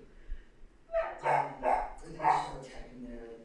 They got in a little bit of a fight, but they didn't finish it. They got him down. I think he killed him. Did he cut his throat too? Where did that happen? In our room. In your room? Yeah. And, I was standing there. okay. So did you see him cut your dad's throat? Did he stab him in other places too? I don't know, I think he just went for the field. You know, you guys had all these detailed plans, you had all the cool stuff to make it happen. And it kind of started falling apart, and he said, like, it didn't go as planned. I mean, did you kind of just freak out a little bit? Like, Yeah, what's really happening? Well, I didn't know it was what it like. Yeah, you don't. But here's what's getting me is like, it's crazy because you guys worked together and made all these plans and, you know, had it all figured out. And then when it happens, you're just kind of standing there not doing anything. And did you decide like, Robert's gonna kill everybody and I'm gonna stand here and do nothing, so I better, I mean, did you? Yeah, I think that was my plan. I didn't want to kill anyone. I wouldn't do it. So I was going to let him, like, kill everyone. Yeah, you stabbed somebody in the neck. I mean, I was going to. well, what I'm saying is it's not Robert's the one that should get all the credit here. Yeah. Because it's a big deal. I mean, you're gonna be on the news. You know what I mean? People are gonna wanna interview you. I don't want to be it's Well, but I'm just thinking, he does. because you had said you had the plans, like, you're supposed to kill this person, he's supposed to kill this person. Were you supposed to kill Christopher? Was he your responsibility? No, It just worked out that way? Daniel was supposed to be his responsibility. I was only supposed to kill Dad. And the future, whole future. But he had already basically done that. Yeah. So now you're left standing there. So were you trying to kill Christopher when you stabbed him in the neck? Were you just gonna? I purposely missed the middle of the neck. I think I might have even hit him in the shoulder. I certainly didn't do it.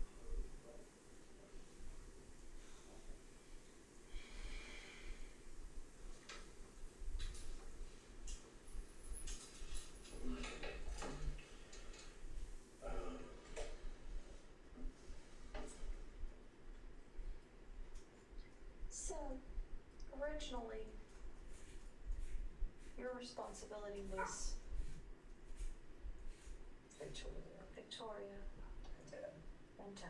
Yep, that's what I was supposed to take care of. Did you guys talk specific? Because you said the crossbow. So you said, I mean, you guys had it planned like this is specifically how we're going to do it. Yeah, it was very specific, unfortunately. I think he got his plans were rude or something. It doesn't work out that way. Yeah. Well, it was supposed to be a lot quicker and quieter, I guess. I mean. All right, Mark, what do you got? Yeah, what I love about this is, you know, as well as the male interviewer is doing here, I think he runs out of runway a little bit, and you see him turn to the female interviewer, and he has that look of, can you go now? You take over now. Yeah. She comes in with a question. He then gives him enough time just to regroup himself, and he's back with an idea, or maybe just a little more confidence around the idea that he had. So, I mean, look, even when you've got somebody who looks to be doing so well at this, I mean, he's so casual with him, he's so kind of calm, he's so engaged, so interested, curious about this, but you see him run out after a while. Great that he's got somewhere with him, easy handover, takes back over. Thought it was lovely to see that. Greg, what do you got on this one? Yeah, this is a really good one because we do see him close up, but we see him close up at a certain time. And you know, I'm with you, Chase. We gotta know whether it's cold or not in the room. And his hands are trapped, which usually you don't do if you're feeling really, really threatened. But I do think he's barriering. And the reason I think he's barriering is because we see his shoulders rise and get tighter as he goes into this whole conversation. When he first starts with this accusation, he had all this cool stuff and plans is when you see him cross. And I think he's uncertain where it's going. I think he gets okay with it. Because the detective then does something very simple. He says, "Did you kind of freak out?" And you see the kid's brow like, "Yeah, I kind of freaked out," raised in recognition, and a quick nod to agreement. This detective's done a great job of getting real estate in this kid's head, and even does up talk, kind of a positive thing. Oh no, you don't. That's usually not how it goes. So he's reinforcing that relationship and not condemning, and that's a powerful tool when you're trying to get people to talk. But as he started saying something about, yeah, that was my plan and I didn't want to do it, now he's trying to start shuffling and to protect himself from what's eventually going to get him locked up forever, and that's him and his brother both going against each other, I believe, if I recall correctly. And this cop's gotten him to a point of trust where he thinks that this cop believes what he's saying, so he's going to tell him whatever he thinks the cop will listen to. And there's some emotional accessing and exasperation. I'm going to just jump over a couple of these things. That shallow breathing and narrowing of the shoulders is the only reason I think this is getting to him. You see your shoulders get tighter and tighter and tighter and higher and higher. It's how turtling occurs, but in this case, I think it's just his rib cage is getting higher and higher. I think up to now, up until we get into this, he's been in this place where he has this illusion that what he was doing is kind of cool. But he's bonded with this guy now, and now if this guy doesn't think it's cool, now there's a different thing. So whatever he brought to the equation that let him talk about this like it was just a normal thing is starting to fail a little bit, and we start to see breaking eye contact, because I think he knows this detective isn't pleased with what he's saying, no matter how polite the detective is, and there's a chance of being judged, and I think that's what we're seeing. Scott, what do you got? Yeah, the kid closes off here, and his head turtles down a little bit, and he crosses his arm and looks at the arms and looks at the floor. I'm not going to repeat everything you were talking about there, though, Greg. But the detective is still playing this low aggression play with him, and you're right. And he's doing that because he can do that now without fear of being the kid pushing back, because he's already bonded with him. And then when the woman detective starts asking questions, that helps as well, because you bring that female thing into it. You deal with a kid whose testosterone is probably through the roof, and so he needs that motherly figure, which I don't think the mother in his family obviously wasn't a big deal for him. He wasn't attached to her very well. So I think that light voice of and it's not an aggressive voice at all as she's talking to him. So I think that helps as well. And I think the detective understands that too. I think she steps on him a little bit here in a few minutes, but on this one she does. I think he was waiting for her to jump in with whatever question was going to be. But let's remember, this kid is talking about killing his entire family. But if you watch this without the sound on, I could tell you they're talking about this kid getting in trouble for stealing a bike. That's how unimportant how unstressed he is about that part of it. I think he's worried about what's going to happen to him because he doesn't know at this point. Not that he cares. I think he's just wondering, so he's a little bit frustrated about that. So no emotions, anything like that in there. So far from a layman's perspective, it doesn't look like much is going on. But from an interrogator's perspective, when you see what's happening, and I keep focusing on the same thing because I think he's doing such a good job of it. This guy's so good at doing this. So that's where my focus is, because I'm so excited about that. Chase, what do you got? Yeah, I agree with you. I don't know if y'all can hear my phone going off. I have my mom on emergency bypass. She's asking if I can chat for a minute, and I had to respond to her. So, hey, Mom, I'm filming a panel right now. So when he's crossing his arms, one thing that I always look for is what I call digital flexion. So is the hand just relaxed on the arm, or are you seeing the fingers make indentions into the flesh, into the skin there? And so we're seeing a lot of tension in the hand. And his first large sign of hesitancy and stress here is to the question of his intent with stabbing Christopher. He's probably trying to minimize his motive and motivation. Everything else is pretty much the same. We're seeing great interrogation. We're seeing a stressed out kid who's unusually, absurdly calm. That's all I got. Mark, what do you got? Yeah, cheers. What have I got? It's nice how the interviewer here brings the subject into present tense and present tense feelings, rather than how were you feeling at that time, how are you feeling now, the interviewer asks. Yeah, it'd be nice if the subject had any feelings, but he doesn't have any feelings here. He's got no feelings Certainly, he isn't able to explain or talk about any of those feelings that he may have had at the time. Certainly not able to put them into a present tense. He just reiterates that he didn't want to do it. So he's back in motive, in actions, and will not go to feelings. Now, is that because he doesn't have feelings, or he wants to move away from feelings and into motive?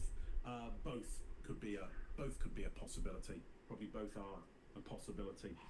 Why lure them? Says the interviewer. Now, I don't know what the subject says back. Can't tell what the subject is saying at all in that. I listened to it about 10 times. Have zero idea. Trying to find a transcript. Couldn't find one. So I don't know what he says. So this may be more helpful for you if you know what he says.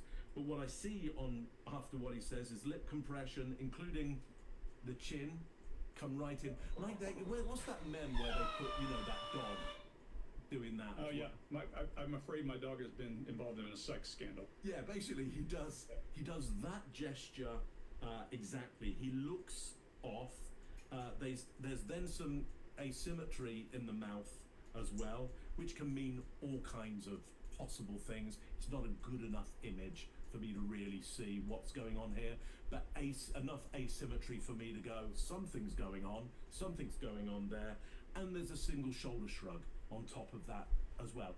I wish you knew what he was saying at that point, but I don't. So go in there, see what he's saying, and put down below what on earth he says at that point, and subscribe at the same time. That'd be fantastic. You guys had all these detailed plans. You had all the cool stuff to make it happen. And it kind of started falling apart, and he said, it didn't go as planned. Did you kind of just freak out a little bit? What's really happening? Well, I didn't know it was what it like. Yeah, you don't. But here's what's getting me is it's crazy because you guys work together and make all these plans and had it all figured out, and then when it happens, you're just kind of standing there not doing anything. And did you decide Robert's gonna kill everybody and I'm gonna stand here and do nothing, so I better? Did you? I think that was my plan. I didn't want to kill anyone. I couldn't do it, so I just wanted to let him kill everyone. Yeah, you stabbed somebody in the neck. I just kind of. Well, what I'm saying is it's not Robert's the one that should get all the credit here. Because it's a big deal. You're gonna be on the news. You know what I mean? People are gonna want to interview you. I don't know. Well, but I'm just thinking he does. Because you had said you had the plans you're supposed to kill this person. Yep. He's supposed to kill this person. Were you supposed to kill Christopher? Was he your responsibility? No, It just worked out that way? When Daniel was supposed to be his responsibility, I was supposed to kill Dad. And Victoria, But he had already basically done that. Yeah. So now you're left standing there. So were you trying to kill Christopher when you stabbed him in the neck? Were you just gonna? I purposely missed the middle of the neck. I think I might have even hit him in the shoulder. I certainly did.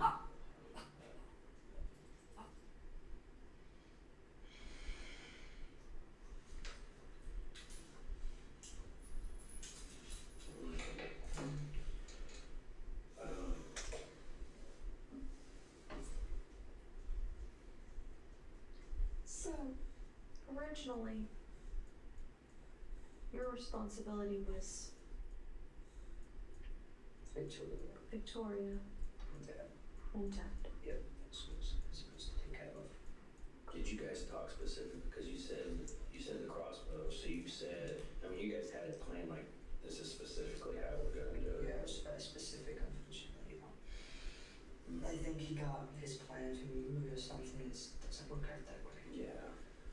Well, it was supposed to be a lot quicker and quieter, I guess.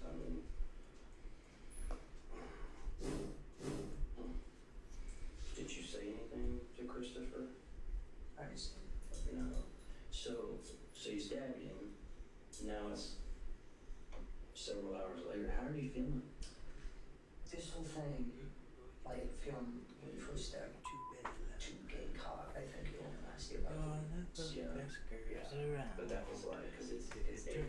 energy. So it's like 8 hours ago. Alright. So how do you feel now? I'm starting my diet today. Just kind of, I didn't want to do that. yeah. Green tea with lemon.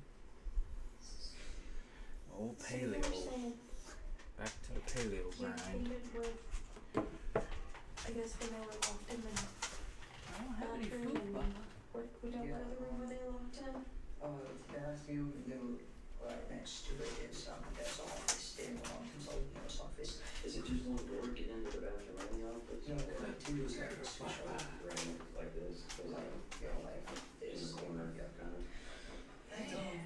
good girl. Oh yeah, it was like that whole roads after me, and they go through the top. And which room did you go? I went into the bathroom, just on the steps. Okay. But in the Say room, hi, did Bella. Robert went in. See, she thinks it's food. So Daniel was stabbed him. Daniel ran off, and they came into the bathroom and started stabbing. She thinks it's I food. left. That's why she came in here, because it's getting close to that I guess time. I'm confused with you didn't And I was in the kitchen making myself some tea. why She thought that it was opening the food. doors and letting this continue. I was kind of. She's gonna be sorely disappointed when she realizes that I'm on a diet. It's not a diet, it's a lifestyle. All right, Chase, what do you got? So he's in fight or flight during his recall, and when he's asked to process how he's feeling, his only Supposed to do concern, downright. I think, here is protecting himself. The behaviors here are the same we see in all examples of fight or flight response, so it's not a I huge think- difference there. Scott, what do you? I have a wild theory that tea from this tea bag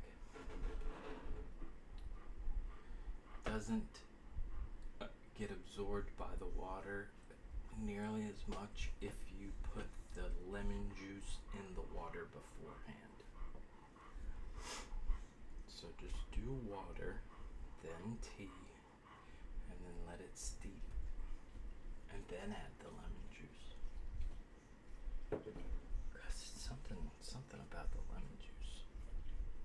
It may be the opposite, and I just can't tell. But it seems like lemon juice does something. Makes the tea not. Or it makes the water not as able to extract the goodness from the tea. Who knows? Who knows, Bella? Not me. Not me. That's for sure. Gotta double check. 1, 2, 3, 4, 5, 6. 1, 2, 3, 4, 5, 6, 7, 8, 9.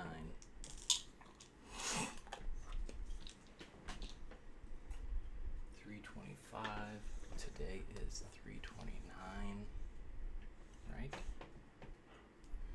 5, 6, 7, 8, 9. 2 days left.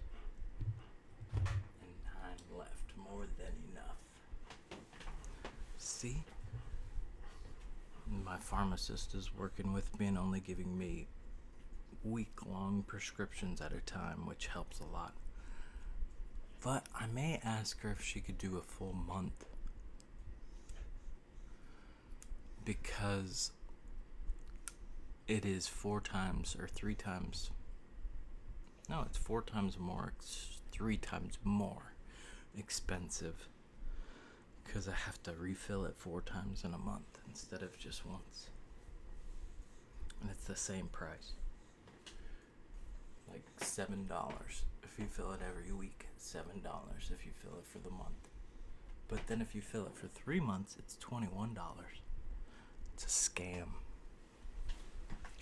They're scammers.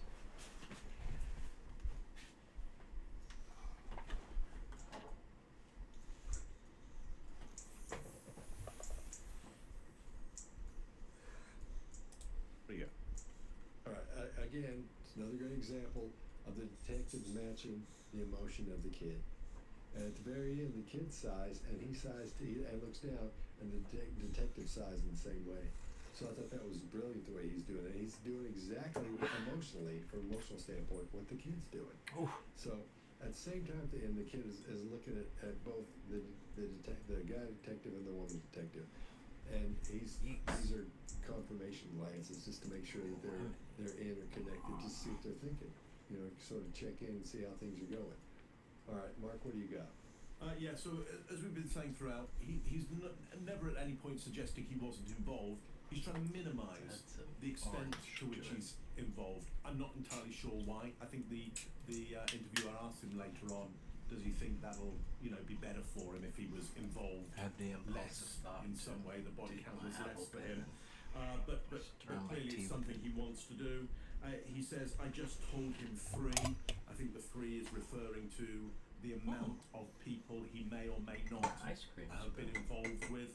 And on that we get a heavy breath out, we get a look away, so an eye block to some extent. We get this release of tension in the whole of the head, which then doesn't stabilise, so this little kind of wobble at the end, and then he gives a look around as well. That could be another release of tension, but I think it's probably a threat check at that, or possibly both, after this, or a threat check excused as releasing tension. But certainly there's a big deviation from his usual nonchalant baseline on I just told him 3, and this number being important. Look, this doesn't really tell you anything interesting or new about this case, but it does tell you to look out for clusters of very different behaviour, or one piece of very different behaviour around some specific item or specific word. And I think there's a really good, clear, because he has got this incredible baseline of apathy around the event, but on the number, how many he's involved with, plus or minus 3, there's a big baseline change, and that's interesting. Chase, what do you got on this one? Or somebody else? Greg, I'll get there in the end. Greg, what do you got on this one? Did you not sleep either last night, Mark? I think all of us are there from this weekend. But Chase, agree. You get to see some fight or flight here, and I think the genesis of that fight or flight is that this cop that he is now bonded to is starting to cope and crawl. So we see him, his respiration rise up into his upper chest, and we see him and blow out those two worst things we were talking about. He's also, I think, this is my opinion, he's exhibiting some shame. When the guy asks a hard question, he tucks his chin and looks away, makes eye contact, and checks back for confirmation of whatever he's doing, whether it's threat or confirmation. And he doesn't. The reason I'm pointing that out is because when you run and ask a question, that all disappears and he looks right at it when you answer the question. So I think this guy has done such a good job of bonding to him that it's hard for him to look him in the eye when he's saying I killed you, which is very different than when he first came in the room and he was happy to say, I did this, I did that, I did this. So when we're paying attention, this is what I love about this short clip, is this is a great example of this detective syncing with this kid, regardless of whether he knows he's his opponent or not. He's gotten into his head to a place that this guy's feeling some remorse or some guilt for having to tell him stuff. I don't think he feels any remorse for killing the people. I think he doesn't want this guy to judge him, and that's masterful interrogation. That's all I got. Good cat. How about explaining this? You know what? Unexplainable. Let me tell you something. Here's something I saw Spidey do. He does it all the time, like he's on stage. He does this thing where he grabs he'll grab his thumb and somehow gets a hold of it, and he does this, and he pulls his thumb off and pulls it all the way into his hand. I've never seen anything like it before in my life. But we'll ask him to do it. He does this thing where he grabs his thumb, he pulls it down, and pulls it back. I don't know how he does it. You got your thumb. He does it all the time. Voodoo. It's voodoo magic. Yeah, he loves it. Wait. Oh, it's Did like you say anything to Christopher? thumb? No. So you stabbed him. Now it's several hours later. How are you feeling? This whole thing, like film when you first start to get caught, I think it only lasts you about 30 minutes. Yeah. Yeah. But that was like, because it's 8 o'clock in the morning now. So it's like 8 hours ago. So how do you feel now? Just get a good grip of it. Just kind of, Pull it right on my yeah. face. It's crazy. So you were saying you pleaded It's gonna go with, viral. Oh my god. I guess when they were locked in the bathroom and we don't know who were they locked in? The bathroom, and then right next to it is my dad's office. Dan belonged to his old nurse office. Is it just one door to get into the bathroom and the office? No, right, two doors got next to each other. Right next, like this, Like, basically. like In this. the corner. Yeah. Uh-huh. And I was like, said hello, Robert's back to me, and they both picked up. Man, there's so much at the beginning of this Bible. Strange and interesting facts and figures about the Bible. And then where did Robert go? Robert went into the office where Daniel was stabbed, and Daniel ran off and he came into the bathroom and started stabbing Christopher. I left. Okay. So I guess where I'm kind of confused is if you didn't Wycliffe made the want this first and you wanted English to go translation of the down this Bible in way, 1384. why First American bother edition of the with Bible in English English was and published in just continue? 1752. The Bible, in whole or in part, has been translated into more than 918 different languages and dialects, about 500 in which are in current use. There's such a hunger for God's Word that in 1930 there were 37 million volumes of the Bible issued throughout the world. For you, because you've been really cooperative. We're going to talk to Robert too. So he's going to give us his version of the story. And, sometimes they're going to be different. So, is there anything that you kind of didn't quite tell me right, or you changed a little bit, and now that you understand that Robert's going to tell me everything? He'll probably tell you that he'll forgive them, because that's what I told him. Go sit down in the woods to make conversation. But especially this Christopher. What three? What do you mean you told him? So you told him you killed 3 people? Yeah, I told him, because he asked me how many did you get. I said 3. Did you tell him who you got? No, I just said 3. So do you, I guess this is my question for you. Do you think it's a lesser sentence if you killed 1 or if you killed 3?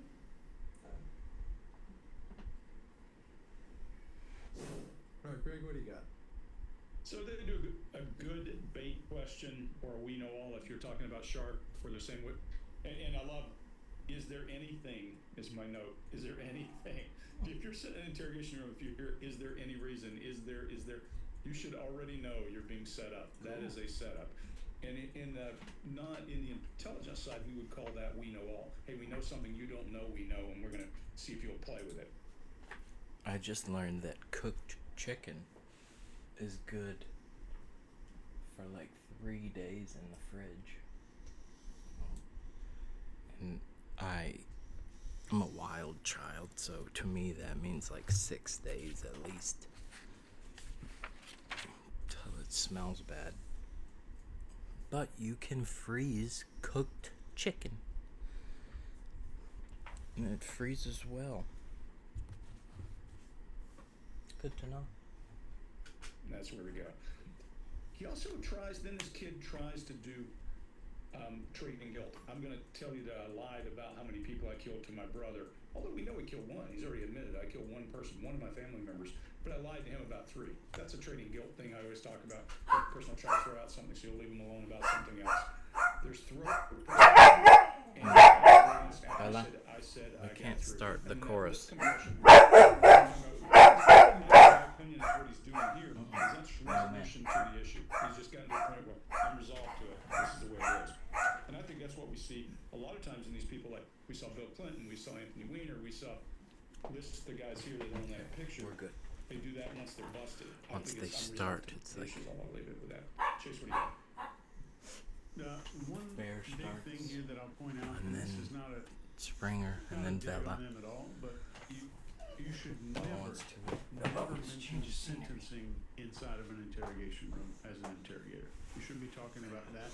That puts somebody in what's called long-term thinking and consequential thinking. We want them in short-term impulsive mode in there, and that's our job as interrogators, is to keep them in short-term thinking. And this facial touching is really this kid's tell for deception. He's done it several times, and each time he's done it, there's a proven lie that immediately follows this facial touching. And is anyone else? I don't know if y'all heard it. How he's pronouncing three here. He pronounces the word three different ways in here. And it's so hard to hear throughout this whole thing that I just because he's gotta skipped over live a third of these videos because I couldn't understand him. Then there's deception here with describing the number to his brother. There's lip compression, there's this large inhale, there's a confirmation glance where he's checking to make sure that he's being believed. There's a giant head movement. Scott's getting up and leaving. There's exit checking. Then there's a second confirmation glance. So that's a huge, besides Scott leaving, that is a huge mountain of deception indicators. Scott disappeared. I'm sorry. I thought somebody was trying to get in. It was Hattie. Sorry, she was scratching on. I couldn't. With these, I can't hear. I was like, what the? Couldn't tell what was happening. I'm so sorry. No worries. What do you got? bear. One of these days, one of these dogs is gonna get mad at you. His body language really ramps They're gonna up. go. He's got a lot of stuff going on here, like we were talking about. He's got mouth grooming going on. His breath rate goes up. He's goofing around with his nose. He's rubbing his hands. His cadence speeds up. A couple of deep breaths. And this is all based around that. This is my bed. And I think you're right, Chase. I think she sort of steps. This is where I sleep. My head right here, Bella right there, Lana over there. She did that. There's an air conditioning unit on the bed right here that I need to put in because elderly folks keep the house really warm because they get cold easily. But I've got a bunch of dog supplies, gardening supplies on that side of the bed, and I sleep on this side of the bed. And I also use it as my desk because my computer over here is on a nightstand with 2 drawers, and it's about a brilliant job. So don't leave the show now because there's more to come. But after the show, once you've subscribed and all the usual stuff, go and check out Mumbles. It's about 14 inches by very funny and very similar to the 22 the inches. murderer that we have here. Let's have another video. You know what was missing here? It's like that big. For interrogation purposes, what was missing here is emphasizing the truth and why this happened. It's not a I desk. think they would have It's a gotten really nightstand. far just going along those 2 venues. Like, we know what happened. We know, there's multiple people. We know it's a little more than you're saying. I want to figure out why first. Like, what is the meaning behind all this? And start dragging that out. Drag that out of a 16-year-old. Get him to try to build rapport back to the interrogator. I think that would have been fantastic. And keep in mind, because he positioned why earlier on, which is it isn't society, it's about numbers. So they've spent that ultimately and spent it by, well, I mean, they if that was a question that they've got, they spent that question early on and suggested exactly what the motive was. Yeah, I think they are working brother against brother at the same time too, and they probably are. They're probably getting feed. Hey, what do you need from me? What do you need from me? So I think you're right, Chase. Is the other brother still alive? I've read that there were cameras in the house associated with the alarm. So Is the other brother still there? And they're bunch of questioning stuff him in so another we room? have all the evidence in the I world. assumed he would have done the deed to himself afterward. If you ask why, but these guys, these kids have It's evidence. crazy if not. Any of you guys think he might have repeated that word 3 different ways because he's uncomfortable with how he speaks? Yeah, Just because I wondered the same thing. that's, yeah. Yeah. I just think that's part of deception. So, I don't know. So here's a problem that we might have, and I don't want it to be an issue for you because you've been really cooperative. We're going to talk to Robert too, so he's going to give us his version of the story. So he is alive. Sometimes they're going to be different. So, is there anything that you kind of didn't quite tell me right, or you changed a little bit, and now that you understand that Robert, It's almost time, baby. He'll probably tell you exactly forgetting of them because that's why I told him go sit down in the woods to make a conversation. But for instance, I'll show you how to set up for what 3? What do you mean you told him? So you told him you killed 3 people? yeah, I told him because he asked me how many did you I said 3. Did you tell him who you bought? No, I just said 3.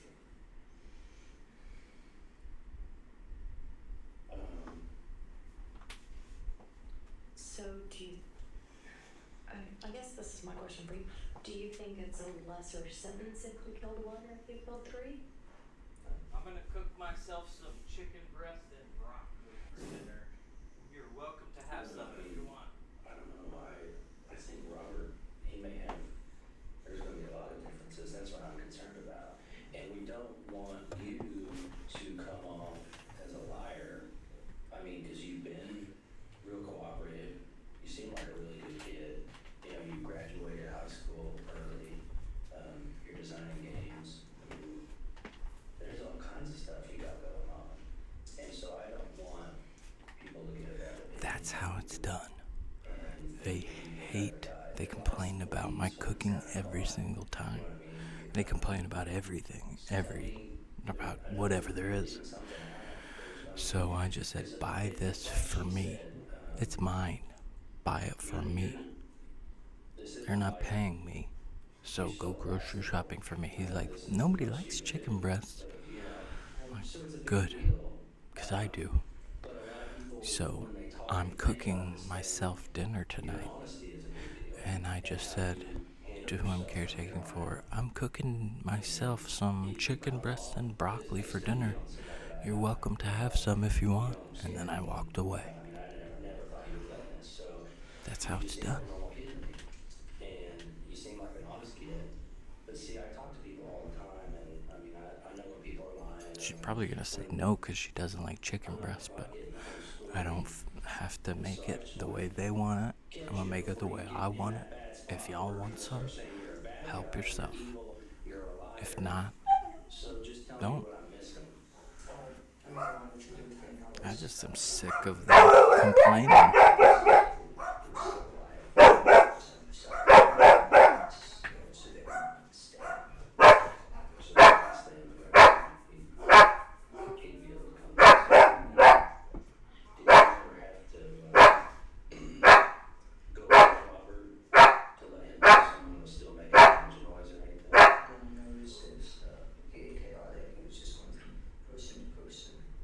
So what kind of things did you say to them? But the only things I said to them was when I was trying to convince them that I was with them, so they would kill them. Okay. Mark, what do you got? He says you're leaving something out, and there's a big breath in and then a puff out of the cheeks there, which can often mean somebody doesn't quite know where to go next. Like, what do I do? You know, they're a bit stumped. Where do I go next with this? Now, he then goes into, you don't seem like a bad kid, you're a normal kid. Just so you know, I really don't think anybody in that room, other than maybe the kid, thinks that he's not a bad kid and he's a normal kid. This is just a show that they're making in order to win that person over, to minimize it to the extent that we think this is very normal not to, you know, like your mum and dad too much, or the rest of them, you know, want to count bodies. But, you know, you're a good. Yeah, they still think that they're doing me a favor by letting me live here. Greg, what do you got on this one? Yeah, this is a beautiful, beautiful, subtle example. It is of nice pressure. And this is to real know that I pressure. have a place to If live. you're not in that room, you're not feeling what this kid's feeling, you're not feeling Free rent. where it's headed. So this is But if we're treating it being like honest, I'm this, saving like them saying, tens well, of tell you what it is. thousands of He's saying, dollars hey, you already know you're a murderer. per year, You won't lie thousands about per that. It seems month. like, okay, that's treating it a little worse, but what Even that if I really were is, to pay something I'll call 800, which is way more than this room is worth, and and get paid $7.25 per hour for 40-hour weeks, I'd still be making $125 a week. That's at minimum wage, 40 hours, which I work more than that. I'm on the clock 24 hours every single day. So I think that's why he tries to find a lot of things to complain about. And usually the perpetrator, this guy, is going to go the the other So he way can where be like, really "He's not lying, even I know worth you it." kill. He's doing it this way, saying, I know you kill, so what? And if you don't believe it, see the respiration increase, And all if- that rise up to his upper lungs again. When he gets to the fact it's not like a If body. I get some The traction, respiration's shallow, and you can hear those I'm CO2 going exhales to that we're always talking about. tell He does him, a great job all of right, compounding this the isn't trust working out. and getting this guy to I listen can to him. either Scott, you talked about earlier, get if you paid by really you wanna and know pay what you this guy's rent, doing, listen to this video, or 'cause his just vocals pay you rent are and you can slow, find his someone else, cadence is slow, his volume is or I lower, can move and out. a consistent tone and pitch is a beautiful thing. Look, I don't think there's any one of the videos we've seen yet that is as subtle as this, but as powerful as this one.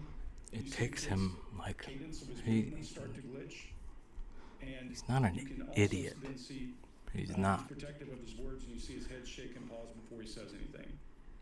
I think he's now shielding But he whatever doesn't. he says, and everything is deviation from baseline. And I think it's only directed at this guy. The woman were to ask another question. Him and I his think we get a mom, they different just don't response. I think understand they're smart enough, and Chase, maybe it was intentional for her to come at him. I don't know. what they've That's got the going on question, here. to push him back into With this- 6 into this guy's, dogs, into this you're guy's gonna grasp. not be able to But find a I caretaker. guess You're gonna this have is to a get really rid of your good one. dogs. Scott, what do you got? Yeah, again, I think this is a great example of building this kid's ego up. And you're telling gonna him he's a good kid, spend he's not like his brother. all And your then money. Tell him the truth is going to show everybody that he's They not complain like his about brother, buying that me he's not chicken the breasts. most Like, evil of the two. what, are you So I gonna think- just and I think just he you, executed just for that you? beautifully Yeah. when he did that, 'cause the kid was Just right for there with me. him. Isn't This that whole time crazy? He's built up that rapport. He's built up that connection. He's built up the kid creating a relationship with him. So now he's got him right where he wants him. You know, he's got him to even the smallest little things, glitches come up. He can talk to him and ask him about him. He'll give it to him. And he delivers that so well. And this is different from my all-time favorite interrogation that Jim Smith did with Russell Williams. This kid isn't a full-blown psychopath. This is one of those cases where the emotions weren't developed as a child, in my opinion. Now, this is my opinion. Because you've got 2 different kinds of things people call, like you were talking about earlier, Chase. People call them both psychopaths, and it's a person who is born that way. You have the nature versus nurture concept, where the person is born and their amygdala don't work properly. I know I'm all done talking about this, so I'll make it short. But the amygdala is part of the limbic system, and that helps you have empathy for other people. It gives you, enables you to have empathy for other people, not just sympathy, but feel the way they feel. So this kid may have a hint of that. I can't tell, but we are seeing spots of him talking from an emotional place. I really don't think the kid's he's acting psychopathic. His actions are. He's a psychopathic killer, but I don't believe he's a psychopath. I think it is his nature or nurture. He was raised that way. His emotions weren't. Nobody said to him, "Oh, don't hurt that little dog because it'll hurt him. Don't pull his foot that way or his tail because it hurts." And never gave him examples. Maybe they're mean to him all the time, beat him all the time or something. That's usually what we see in the nurture part, is where the father or the mother is an alcoholic and they shut him down all the time, like apparently that we know about this kid.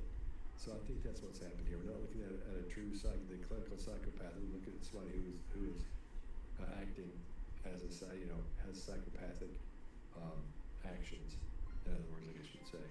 So even though the crime was horrifying, we're seeing enough of the emotions, hints of emotion there to make me feel he's not a psychopath, but he's riding that fine line that everybody looks at and goes, "Oh, I know exactly what that is because he did this, he is that." No, that's I don't think he was born a psychopath. Was it Chase? So Yeah. they're I coming. think the police interrogator here did a great job. They're gonna come put Bella One down. way that in the future this could be done differently, and one way that I teach is when we're talking about, like, there's some information left out here, I distance that from that person. I don't say you left something out or you are going to be seen as a liar. I don't do that initially. So I'll first start by removing it, and I'll say something, and I'll trigger him with what he wants, and I'll say, there's so many people out there that want to be remembered as an action taker, but they're forgotten as a liar. So I'm triggering everything that he wants to be. He wants to be remembered, and lying equals forgetting. Like, everybody forgets who you are. So I would definitely come up with that. But what the interrogator is doing here is called in the Reed technique school of thought, it's called a strong positive confrontation, and that's what's going on here. That's when in an interrogation you hear somebody go, you know, John, I like you as a person, I think you're a good guy, but I've been doing this for a long time, and if there's one thing I know, it's when I'm not getting the full story. And that's what's going on. That's kind of the textbook script of what that means there. And mostly the same stuff here on the kids' side. Don't want to waste your time. Well, I mean, I don't know. I think Robert, he may have, there's going to be a lot of differences. That's what I'm concerned about. And we don't want you to come off as a liar. I mean, because you've been real cooperative. You seem like a really good kid. You know, you graduated high school early. You're designing games. I mean, there's all kinds of stuff you got going on. And so I don't want people to get a bad opinion of you and think that you're the type of guy that lies to police when it's kind of caught. You know what I mean? So tell me, I know that you're leaving something out. I mean, because it's like she said, you know, this isn't like you stole a bicycle. You know, this is the most you can do.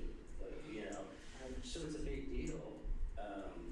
But a lot of people, when they talk and think about this thing, your honesty is a big deal, and how you handle yourself from here on out. And if you come off, because to me you don't seem like a bad guy. You know, like you don't scare me. I mean, I never thought you would have done this. So you just seem like a normal kid to me, and you seem like an honest kid. But see, I talk to people all the time, and I mean, I know when people are lying, or when I'm not quite getting the whole story. And so I just want to catch you before you get in that bad spot where people start saying you're a bad guy, you're evil, you're a liar. So just tell me what I'm missing.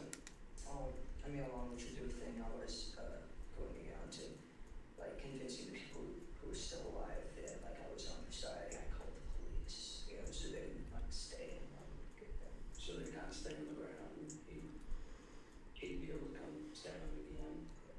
Did you ever have to go get Robert to let him know someone was still making too much noise or anything? No, it was chaotic. It was just going from person to person. So what kind of things did you say to them? But the only things I said to them was when I was trying to convince them that I was with them, so they would kill them. Okay. Well, I was right. The guys that are interviewing Robert, kind of gave me a quick version of what he's saying that you did. And you haven't told me everything, okay? So I know you're not being completely honest, and I gave you one shot already. I'm sorry, I'm really not sad. I mean, Well, you stabbed more than one person. So who else did you stab? sorry. Or you stabbed more than just one time? Oh, I stabbed Christopher one time. How many times did you stab him? I think twice. Because you don't think we're gonna know that? Stop thinking and go with what you know. You mentioned forensics a minute ago. I mean, I'm just one of like hundreds of people that are gonna look at this thing, okay? I mean, we got the state police coming in. There's, I don't know, 20 different forensic detectives at your house right now. They're gonna be there a long time because of the scene that it is. So everybody that you killed and every single stab wound that you inflicted, we're gonna know about. And this is your last chance to just kind of let us know, to be honest, to man up and tell us exactly what you did and start making it right. I hit Christopher. I stabbed Victoria with damn. You did not stab Victoria. I tried to stab him. You stabbed him off. When she was walking away, I tried to go for a neck, but Is that when you cut yourself? Then? yeah, I think I'd have to do that. Where did you stab her? I tried to go from behind the both. Did you cut her? I think so, yeah. Yeah, it doesn't seem like something you have to think about. I know you're still kind of dealing with it. and I wasn't there, I wasn't the one doing it, but you don't have to think about it. You know what you did. So you cut her neck, you stabbed Christopher in the neck. How many times did you stab Christopher?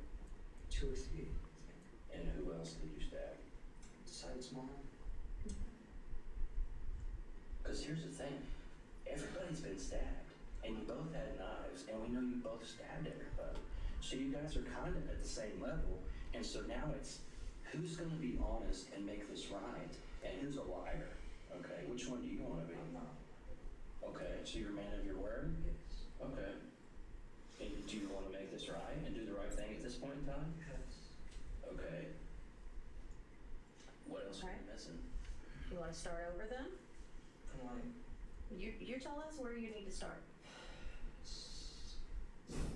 All right, Greg, what do you got? Yeah, there we go again. There's that resolved to it, lip compression, and a quick nod of confirmation.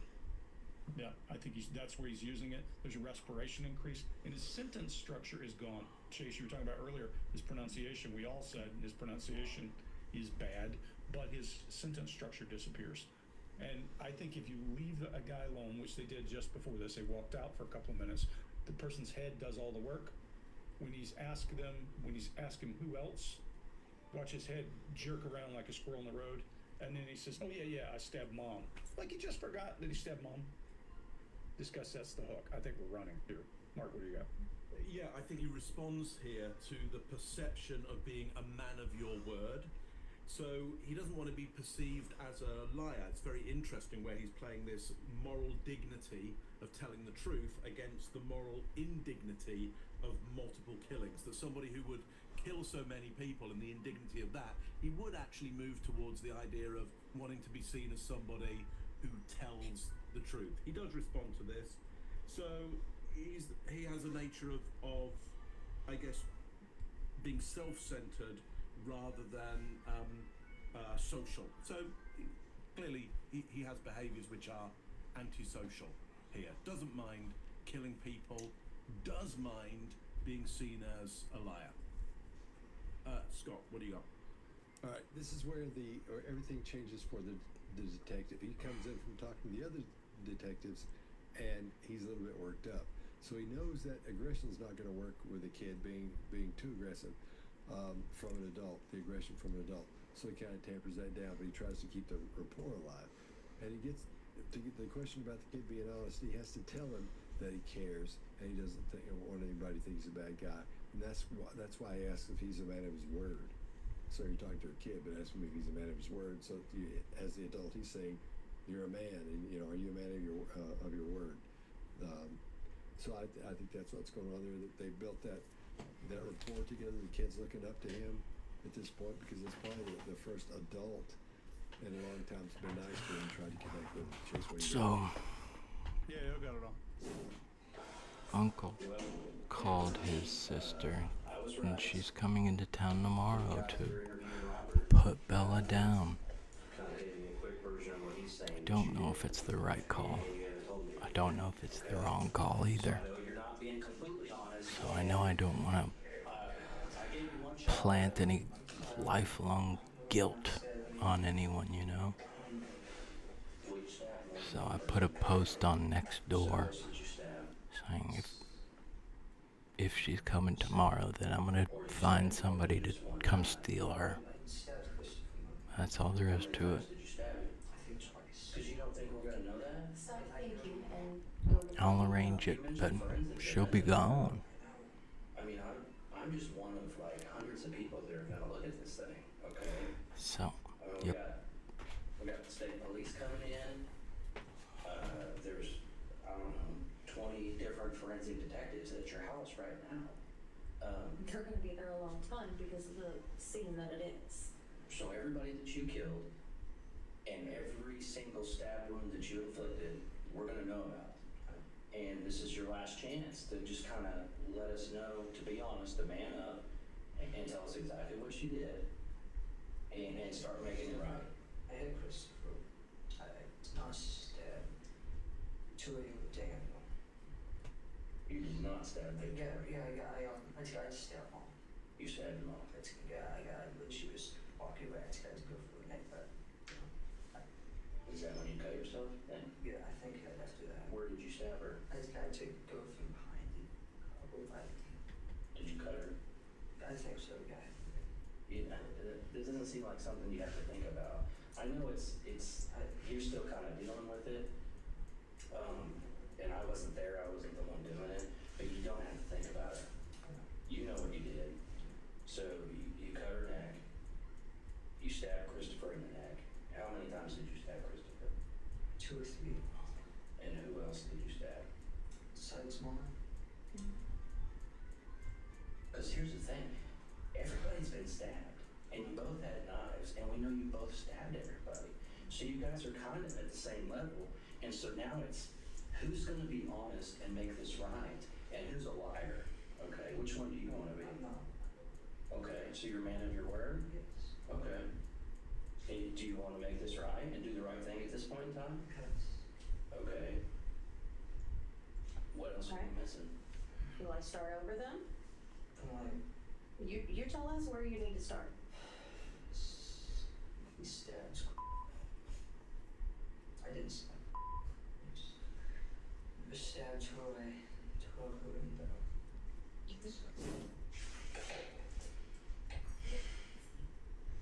And so, you only stabbed your family because they were in the way towards the bigger plan? well, the reason we was trying to kill family is, they were in the way and, higher count. Just to start off with a big count.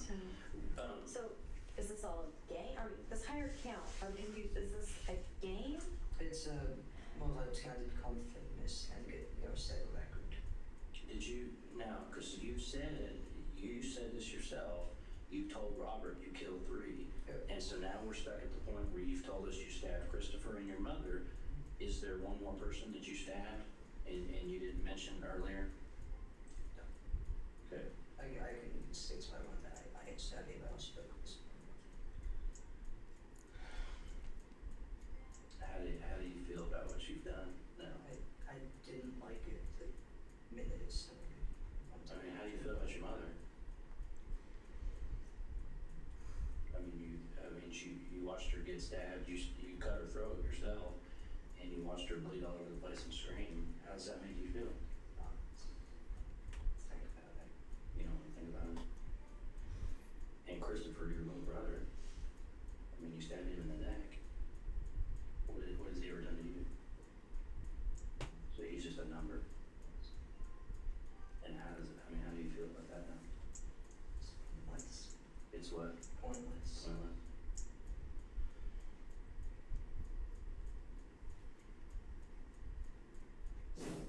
Chase, what do you got? Go ahead and skip me. I'm going to skip this one. Mark, what do you got? Yeah, I think this is interesting for one reason. There's a motive there. It's pointless. There's a nihilistic motive. It's pointless. That is, I guess a current and modern trope of why people might do some of these mass killings. An idea of, look, it's the whole of life is pointless, so why wouldn't you? It's absurd. The belief that life is meaningless, not that that's absurd.